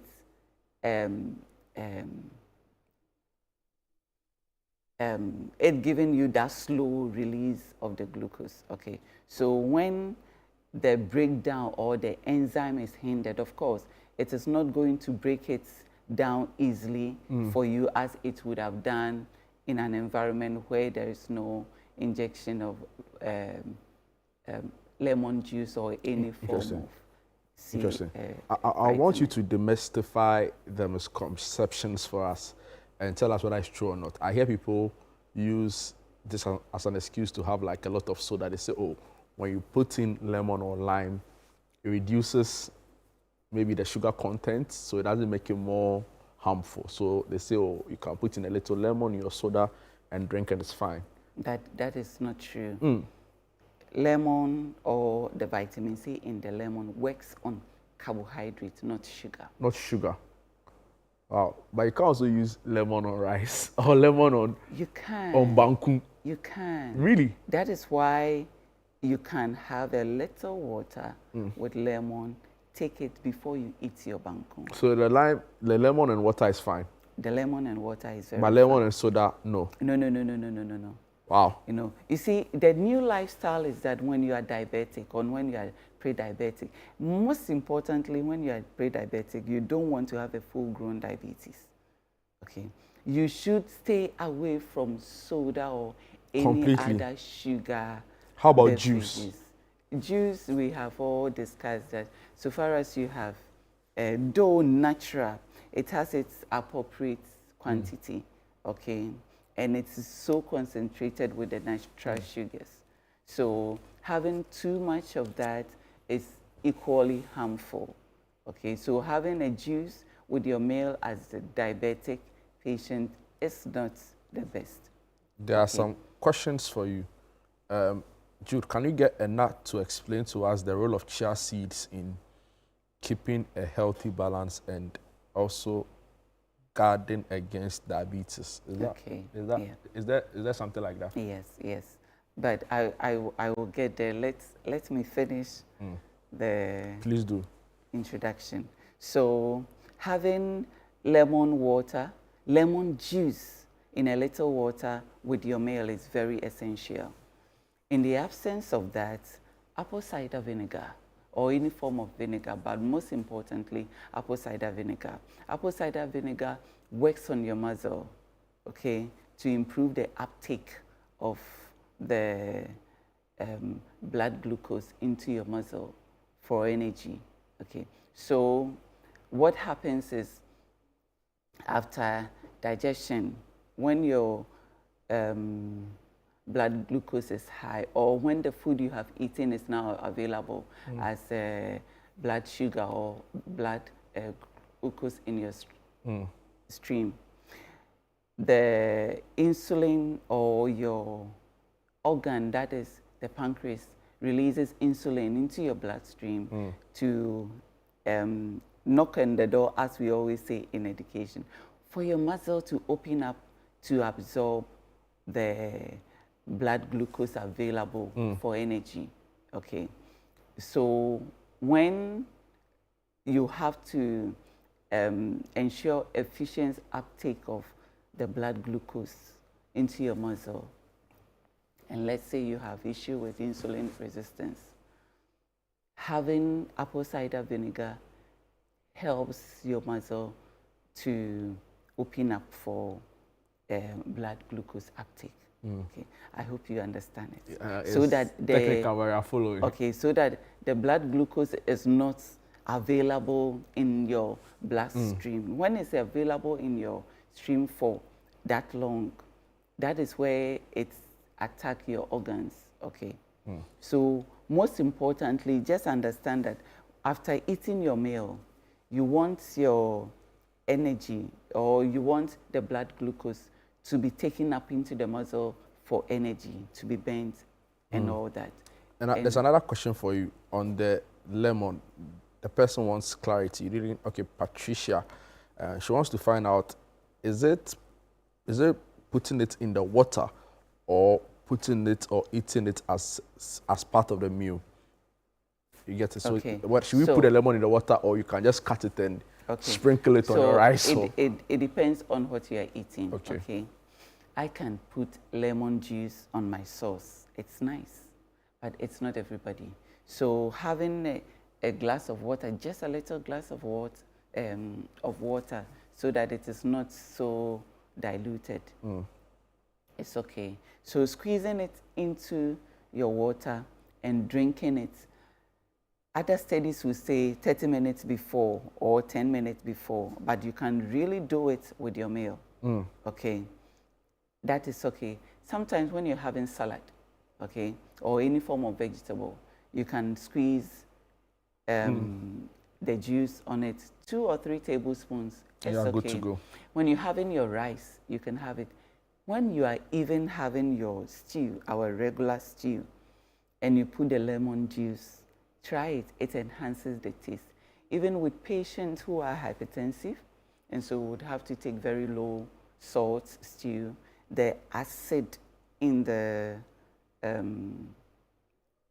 juice enhances the taste of the stew, and it's very nice. So whichever way, whether you want to put it in water and take it alongside your meal, or take it just before your meal, or squeeze it on the type of food you are eating, it's okay. All that we need is that you are having lemon with your meal. Some people who have issue with nausea after a meal would also take it immediately after their meal, okay, so that it helps with both the blood sugar level and also help them deal with their nausea as well. Wow, you're still watching Sunday Breakfast right here on ChannelOne TV. This is the nutrition segment. If one is here, helping us through a conversation on diabetes and lifestyle. A couple of your messages have come through. If you want to also ask a question, feel free to do so via the WhatsApp and number on your screen. Also use the hashtag Sunday Breakfast, and we'll get to ask your questions for you. So you've mentioned a few things that has come our attention to the show. So of course, a viewer said brought chia seeds. Okay. There's also lemon. Okay. There's also apple cider vinegar. So apple cider vinegar. Yes, so apple cider vinegar plays a similar role just like the lemon, but has other advantage. Apple cider helps the muzzle open up for a quick uptake of and also has more antioxidants. You know, these are nutrients. So when you have a tablespoon or two apple cider vinegar in your water, or also on your salad or stew before you take, it also helps with a very well controlled blood sugar level after digestion. It doesn't give you the spike after a meal. So when you are eating your starchy carbohydrate, make sure you are always having the apple cider vinegar or lemon. We would also say red wine, but red wine has I sure to go. People start abusing it. No, though I don't recommend red wine. For purposes of education, you want to have people know the role of red wine, okay? And also let you know why we don't recommend. The red wine might have a similar effect, but will give you a fatty liver in future. You know, diabetes and fatty liver really work hand in hand. So if you are taking alcohol, later we will discuss alcohol, okay, so that when you have diabetes, you don't have to take in a lot of alcohol. So we will not recommend red wine, but we will recommend apple cider vinegar and lemon juice. If I have to rank them, I'll put apple cider vinegar on lemon juice, okay? But in the absence of apple cider vinegar, lemon juice. I see people use the wine to marinate their chicken and their meat and stuff like that. Is it a proper practice? For catering purposes. But not for health purposes. No. Hi, I'm Evelyn from Mpasem. Can you get Enna to explain to us? The name is not Enno, it's Enna. Can you get Enna to explain to us how to practically lose weight using nutritional programs? I'm not sure about programs. So I think the person wants to lose weight through healthy eating. Yeah, so if you want to lose weight, the protocol I am establishing, you can follow. But because I don't want to veer off, we will come back to weight loss probably after Christmas. But today, diabetes, nutrition. I mean, obese people are at a greater risk of diabetes. That is a fact. Yes, that is an established fact. And then when I was very huge, after delivery, I was very huge. I weighed 118. That was the last time I stood and said, no, and I don't do this to yourself. I had to put myself on a diabetic meal. Really? Yeah, diet, so that I will lose the weight. One day I'll show a picture of myself. That's huge. So if I leave, yes, I can be very big. Wow. I can be very big. So you can help somebody who is... Definitely. How will you do it? It's all about the intake, okay? It's all about the intake. It's about the food intake and exercise. How much of what you are eating, okay? When you Did you hit the gym? Yes, I hit the gym because I had to also strengthen the muscle. The thing is, if you gain that much and you lose and you don't go and do cardio stuff. No, this is more physical endurance to build your muscles. It becomes fluffy and you lose your shape becomes unpleasant, especially for a woman. So you lose the weight through nutrition and exercise, okay? And the discipline to see soda and not take. So as a diabetic patient or pre-diabetic or somebody who knows you are in a family, you have that family history, you should not be quick to take soda. You should not be quick to take, I don't want to mention brands, but when we say sugar beverages, you shouldn't be quick to take What's the best? Because it gives you so much sugar, and even if you take it with lime or lemon or apple cider vinegar, it will not help. It will not reduce. What's the best thing to then have as like a savory or like, you have a word you say, you want to break the, or you said it on the show before, so, like your guilt eat or something like. Okay. Okay, so days that you want to have fun. Once in a while, we say it's okay. Once in a while, we know we are getting to Christmas, so you want to have a half glass or even a quarter glass of soda or whatever. It's okay. It's time to cheat on those days, okay? But on regular, if I say once in a while, then I'm talking about even once in 3 months, once in 6 months, if you want to have a glass or two. Even if you want to put in the lemon or the lime, we want to emphasize lemon benefits on the amylase to break down starch. It's not affecting sugar. It is starch, not sugar. So don't drop that. We are getting quite a bit of messages today. Good morning, Jude. Please ask the nutritionist if one can add a little honey to the apple cider vinegar. Kofi from Nkran Kwanta.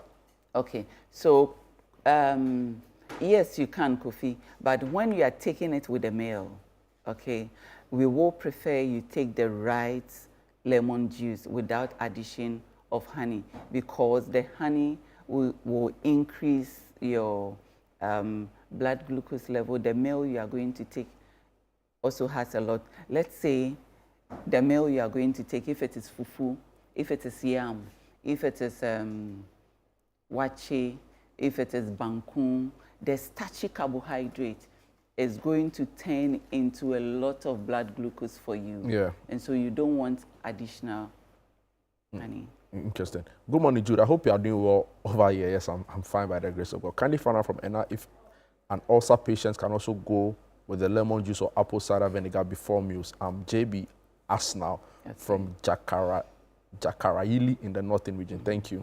Peptic ulcer, do more. You are very safe with apple cider vinegar because of the probiotic in the apple cider vinegar. Not lemon juice? Yes, because everybody and how their body responses. A lot of peptic ulcer patients don't do well on lemon, but do very well on apple cider vinegar. With more questions. And forgive me, I'm pushing you. The time is not aside. Good morning, I'm Paul. Please ask Enna whether taking soda with lemon solves waist pain and other pain apart from diabetes.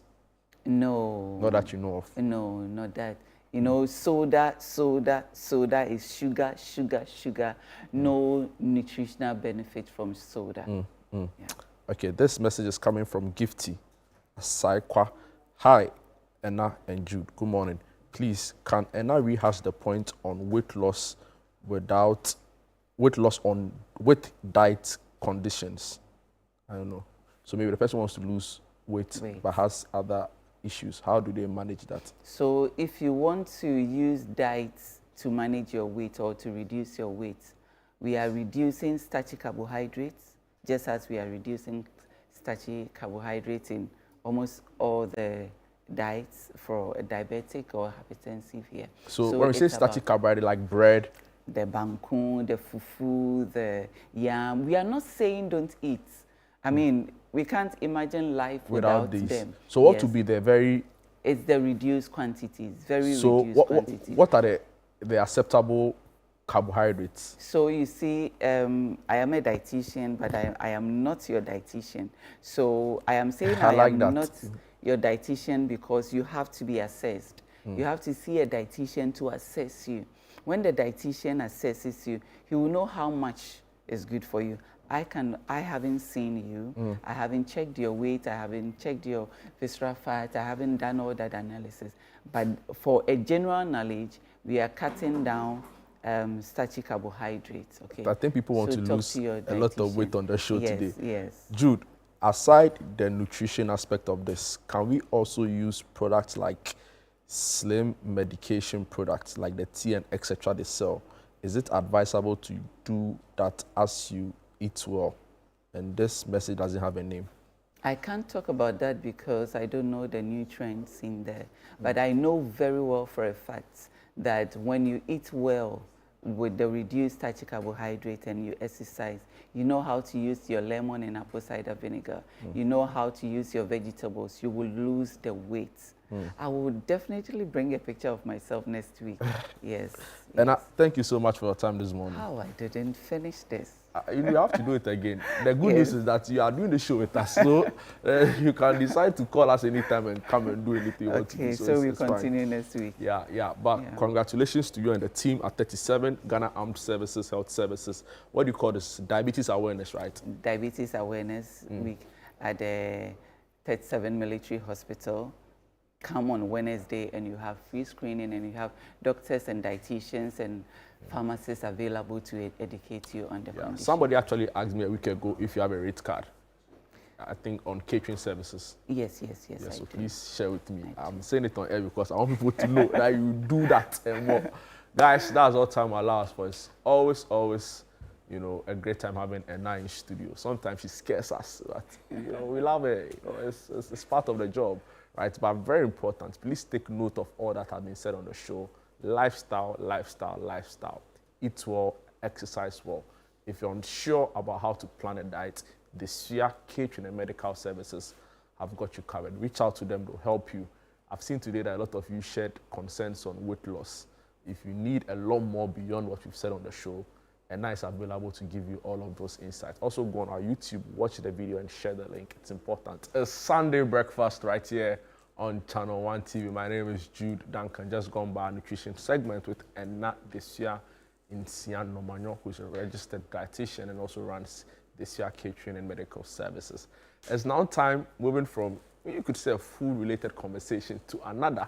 This time, it's not only about food, but also heavily dependent on changing, you know, the structure of our economy in a very unique way. Apioko joins me in studio.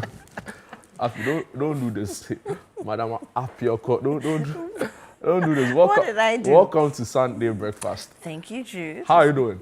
I'm well. How are you? I'm doing amazing by the grace of God. My mom, by the way, loves your red hair.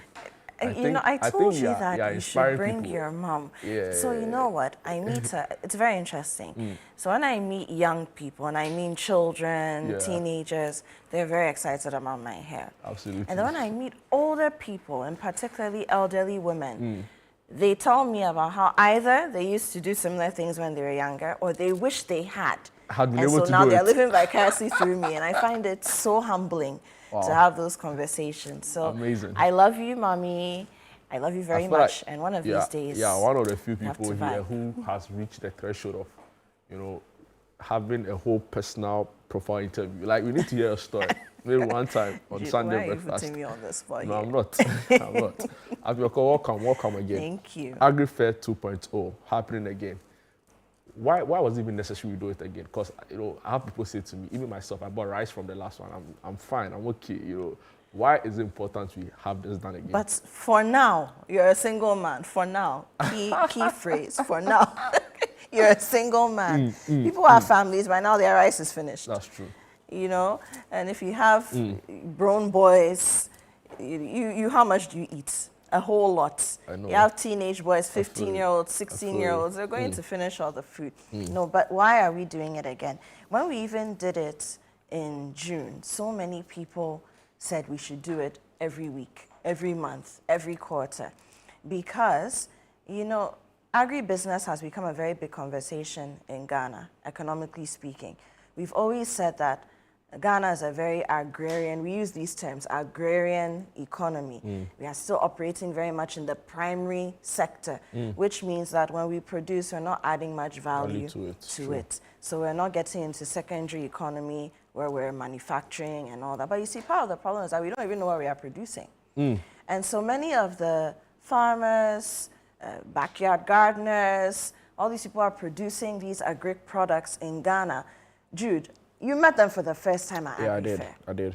But some of them are producing on such a scale that it makes no sense why we're not feeding what they're producing into, let's say, a poultry manufacturing sector, or a value addition for tomatoes, or for cassava processing. And it's not like we don't have the expertise, because CSIR is there. They've done a lot of research, preservation of the food, so that we're talking now. Glut is a fashionable term, right? I know. Everybody Everybody got a cassava glut. Everybody has a glut. You know, but those kinds of food gluts also come when there's no proper structure to make sure that what we are producing from the farm, or be it in livestock, vegetables, tubers, grains, whatever, we're either storing them or we are processing them to preserve them or to add value to for the- convenience sake or whatever it is. And so we use tomato paste. It's not very popular in Ghana, even though it's there. In many parts of the world, you have canned tomatoes where they've been parboiled, frozen, the microorganisms that would make them go bad quickly to increase the shelf life. And they are canned in water, brine, whatever. And then you take those and you can use that to make your stew. It's different from the tomato paste, right? So there are all sorts of things. We are not doing that here. So that's one thing. Let's see what we are even producing in the agric sector in the first place to start those conversations. The second thing, and which was a very big reason for doing the agri-fair in the first place, you know, you talk about transportation issues, not having access to some of the produce as consumers, because we can't all drive to Kunkrentumi to go and buy what we want to buy from the farm gate, right? You may not, if you're not, you even find a route to take you there. True. And so closing the gap between the farmer, and or the the producer, and then the buyer, the consumer, was also a very big conversation. So that now, you look, you also need to learn how to do things that work for our system. Let's be honest, Ghanaians, we like convenience. True. You know, especially when you've worked and done, you may, let's say you become middle income or you're on the cusp of it, very aspirational. You want some kind of convenience. It's the reason why we order from Instagram or we tweet, or now we post on X and say, oh, I'm looking for this. And someone comes into your DM and tells you, I have it on offer. They can deliver it to you. And so if you have the phone number of the person who sells the chicken that you need twice a month, then that's a conversation going. So it's giving us a way of seeing how consumer-producer relations should look like in our context. Not everything can be sitting on a supermarket shelf. Not everybody has the time to go and comb through our traditional markets every weekend. And then even if that's the case, you know, sometimes you want to know who you're buying from. You want that consistency. You want to know where your food is coming from, especially in this era of Galamsey, we're talking about consumer and all of that. I know. You know, so the agri-fair brings the producer and the consumer together.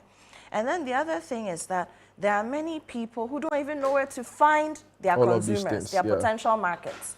So they don't necessarily have the disposable income or the marketing budget to put their work or their produce out there. Media buying is expensive, let's be honest.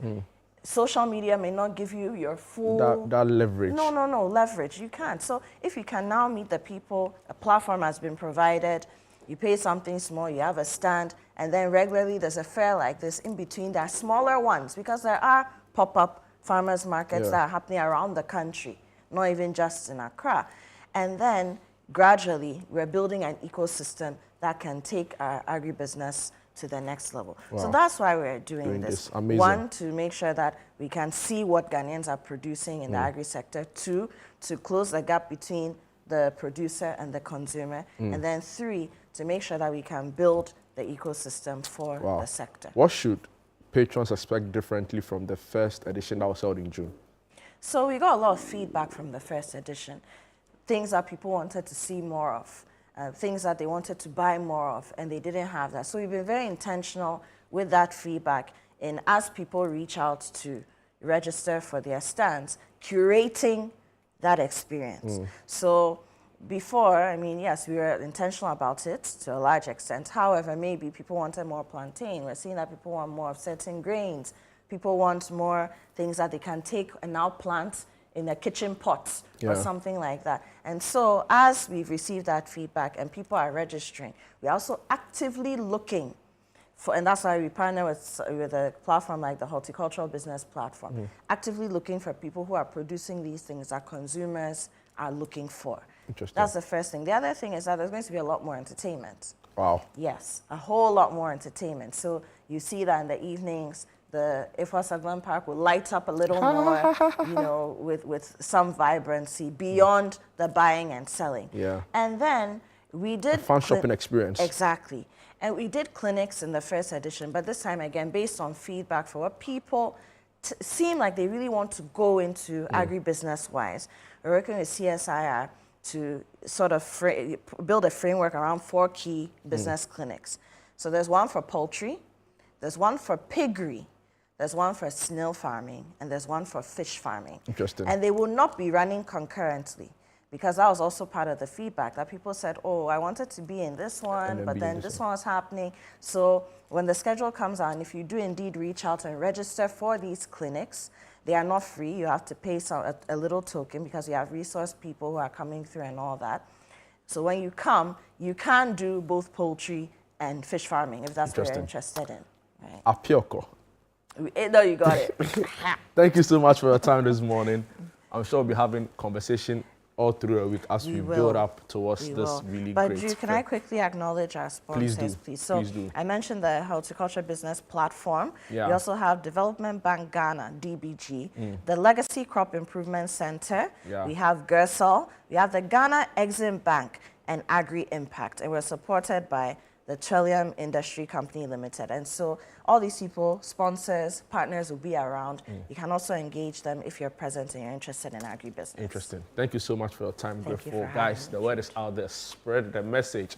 AgriFair 2.0 happening on the 28th to the 29th to the 30th. 3 days of exciting, right?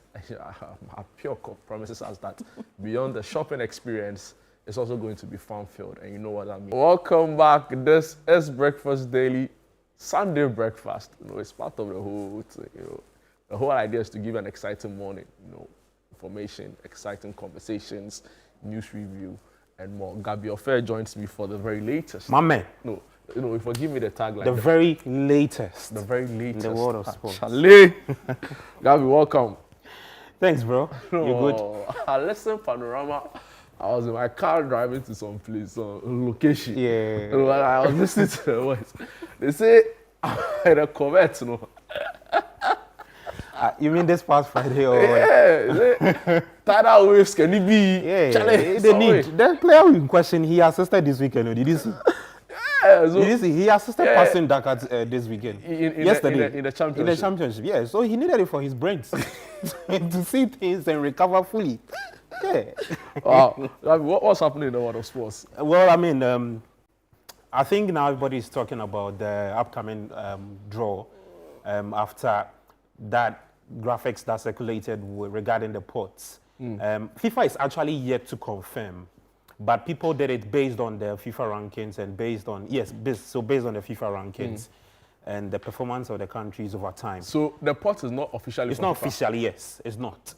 It's not. That's what I'm saying, that if you can also do it yourself. You just have to look at the rankings. So tabulate the exactly. You know, there was the latest release from FIFA after the recent international breaks in the countries that played in the World Cup qualifiers, both Europe and Africa. So you can also look at it and then draft it. So you just have to do first 20 to 40, and then I think 40 in that way. And that's how come we find ourselves in Port 4 based on what we've done over time. I mean, maybe if you want to look at 2025 year under review, i.e. qualifiers, friendlies, and all of that. So that's why we are in that port. And it just speaks about how low we've sunk as a football nation, especially somebody will say that after that last World Cup in 2022, we should have put up a very good performance built on what we did. But I mean, that's what we have based on the coach and the players that we've assembled and the results that have come from whatever the coach has done. So what it means for the Black Stars is that we are facing either a country that has won the World Cup before or not. Because in the top 20, you have Argentina, France, Spain, Brazil, England. A lot of the top countries in there. And then Port 2 would have to do with the countries in the second half of the table. So South Korea, Norway, Norway is in Port 3, the other teams. Then Port 3, pick 1, 2 from there, and then Port 4, which is Ghana. And I mean, the guys did their draw, best case or worst case scenario. And whatever it is. Some Lamine Yamal. Yeah. Or Julian Alvarez. Oh, me, I tweeted or that. Hurricane. I tweeted that I want to see Lamine Yamal and then Gideon Mensah. I just want to see something small on Twitter. Boys, Gideon Mensah is not a bad player. No, he's not a bad player. And I'm not saying that he will struggle against Lamine Yamal. So that's what I say. In fact, when I tweeted that, somebody brought out Ricardo and Ronaldinho at the 2006 World Cup, you remember? Yeah. Yeah. So, I mean, even though we lost, They gave a good account of exactly. themselves. Ricardo put up a very good performance against Ronaldinho. That everybody thought that Ronaldinho would have just brushed him aside. So to be fair, they brushed us aside, bro. They brushed us aside, but I mean, third goal, Ronaldo scored. Yeah. The defense lock. 0 Beto went in. Yeah, I remember those goals. Olele, Ronaldo dominated Olele. Actually. So yeah, I think next year's World Cup will be really interesting. And I said this on Panorama, that countries like Curacao, Haiti, and all of these countries, yes, are going in there with a lot of excitement, and not to just add to the numbers. I think they'll give a decent account of themselves. And if you look at the World Cup, you know, this year is the first time you're experiencing a 48 team tournament. Yeah. And what it means for every country is that even if you finish third in your group, we'll select the best 8 out of the 12. So you have all the third place teams looking at a fair chance of looking at the points, the goals. I think they are using points build up first and then goal difference to actually leave your group and get into the round of 32. And I've said that even the Black Stars leave that group and go to round of 32, we are still in the group stages. Yeah, because basically it's 32. It's 32, so you still have to go and reach you can't say I went out of my group. It's an improvement on the last one. You get it's still 32. It's still 32 teams. So make your way into the round of 16. And we can now begin. Make your way into the quarters, and then we can now look at what would come up next. What's happening in the major leagues? Liverpool, Charlie, is it time? You know, like. Is there a slot problem? Is it a team problem? Are they demotivated? What's wrong? That's the problems you've highlighted there. Slot has a part to take. The team also have a part to take. Even the top hierarchy of Liverpool have a part to take. What's their role in all of this? Because there's intent, I'll break it down just quickly. Now with the top hierarchy, I'm looking at the transfers they did. For the benefit of hindsight, or for hindsight, if you look at the argument now is, was it really important for Liverpool to cough out that money and go and bring in Isak, based on what Ekitike was doing? Florian Wirtz. No, I'm coming. I'll get there. Not based on what Ekitike was doing. When Liverpool brought in Isak, Ekitike was performing. He didn't come into the Liverpool setup and ask for like 4 games. In his first game, he scored, I believe. He scored and assisted. Second, he assisted. I think his first game was the Committee Shield. Yes, he scored and assisted. So I thought that energy and that time they spent in bringing Isak, they should have used that to fix the back in bringing in McGahey. And it's simple. If you look at Liverpool's struggles this season, it's one player who is always in the middle of that, which is Konate. Oh, really? Yes. Which is Konate. It pains me that he's not. I would have broken it down for you. Is his head in the right place? No, I'm not saying he's just the only person, but that whole back four is struggling. But he has shown more struggles than the rest. And then the next person is Kekes. Where is Jeremy Frimpong? He's injured. Would he have solved anything? Good. Now it would have to shift to the coach now. Arne Slot has proven that he's stubborn. Because last year when he was winning games, in one game, and I told you all this, that in one game I saw him change tactics 4 good times. I think it was against Arsenal or Liverpool, against Man City. I cannot really remember that game. But this season, he stuck with that same old formation, that 4-3-2-1, which is not working. I thought that bringing in Jeremy Frimpong would have then moved away from playing in the back 4 and going to a back 3 and play Frimpong as your right wing back, because that's where he thrives. If you look at what he did at Leverkusen, he operated more as a right wing back. Frimpong doesn't give you a lot when he's doing the defensive duties. He goes forward, he gives you a lot. But then Slot has brought him in. I think in some of the games, he played him as a right back. So the issues are plenty. So there's a lack of team cohesion. The players who are left are also not standing up. There's a confidence issue. If you look at yesterday's game, they were toothless. All over they were flat. The midfield was just lacking creativity and all of that. So Slot, the board, the players. Oh, media Slot, he should stay. He should stay and fix it. No, I can't give you £450 million on players. You just can't do. Bro. But Florian, what's the problem? VS2, I think, is, again, the back stops with the coach. The coach has not found a way to get the best out of him. Is it confidence or difficulty in adjusting a new league, new set Yeah, of so players? confidence and then he adjusting to the league itself. I think there's a very good history of German players when they come to the PL actually take time to reach that level we used to see them perform at their old clubs. Really, we saw some of them, Michael Ballack. Yeah. It was quite seamless. Well, there's a set of German players. And there's another set. You know that set I'm talking about. So that's where Viet finds himself. I'll not take any Kai Havertz slander on the show today. You're not ready. So look, Per Mertesacker, which set does he belong to? Per Mertesacker. Oh, I think he belongs to the first set. The first set. Yeah. Gary, yeah. So I mean, as for Slots, he should stay. Yeah. He should stay. Yeah, today I saw an update that he's been given up to December.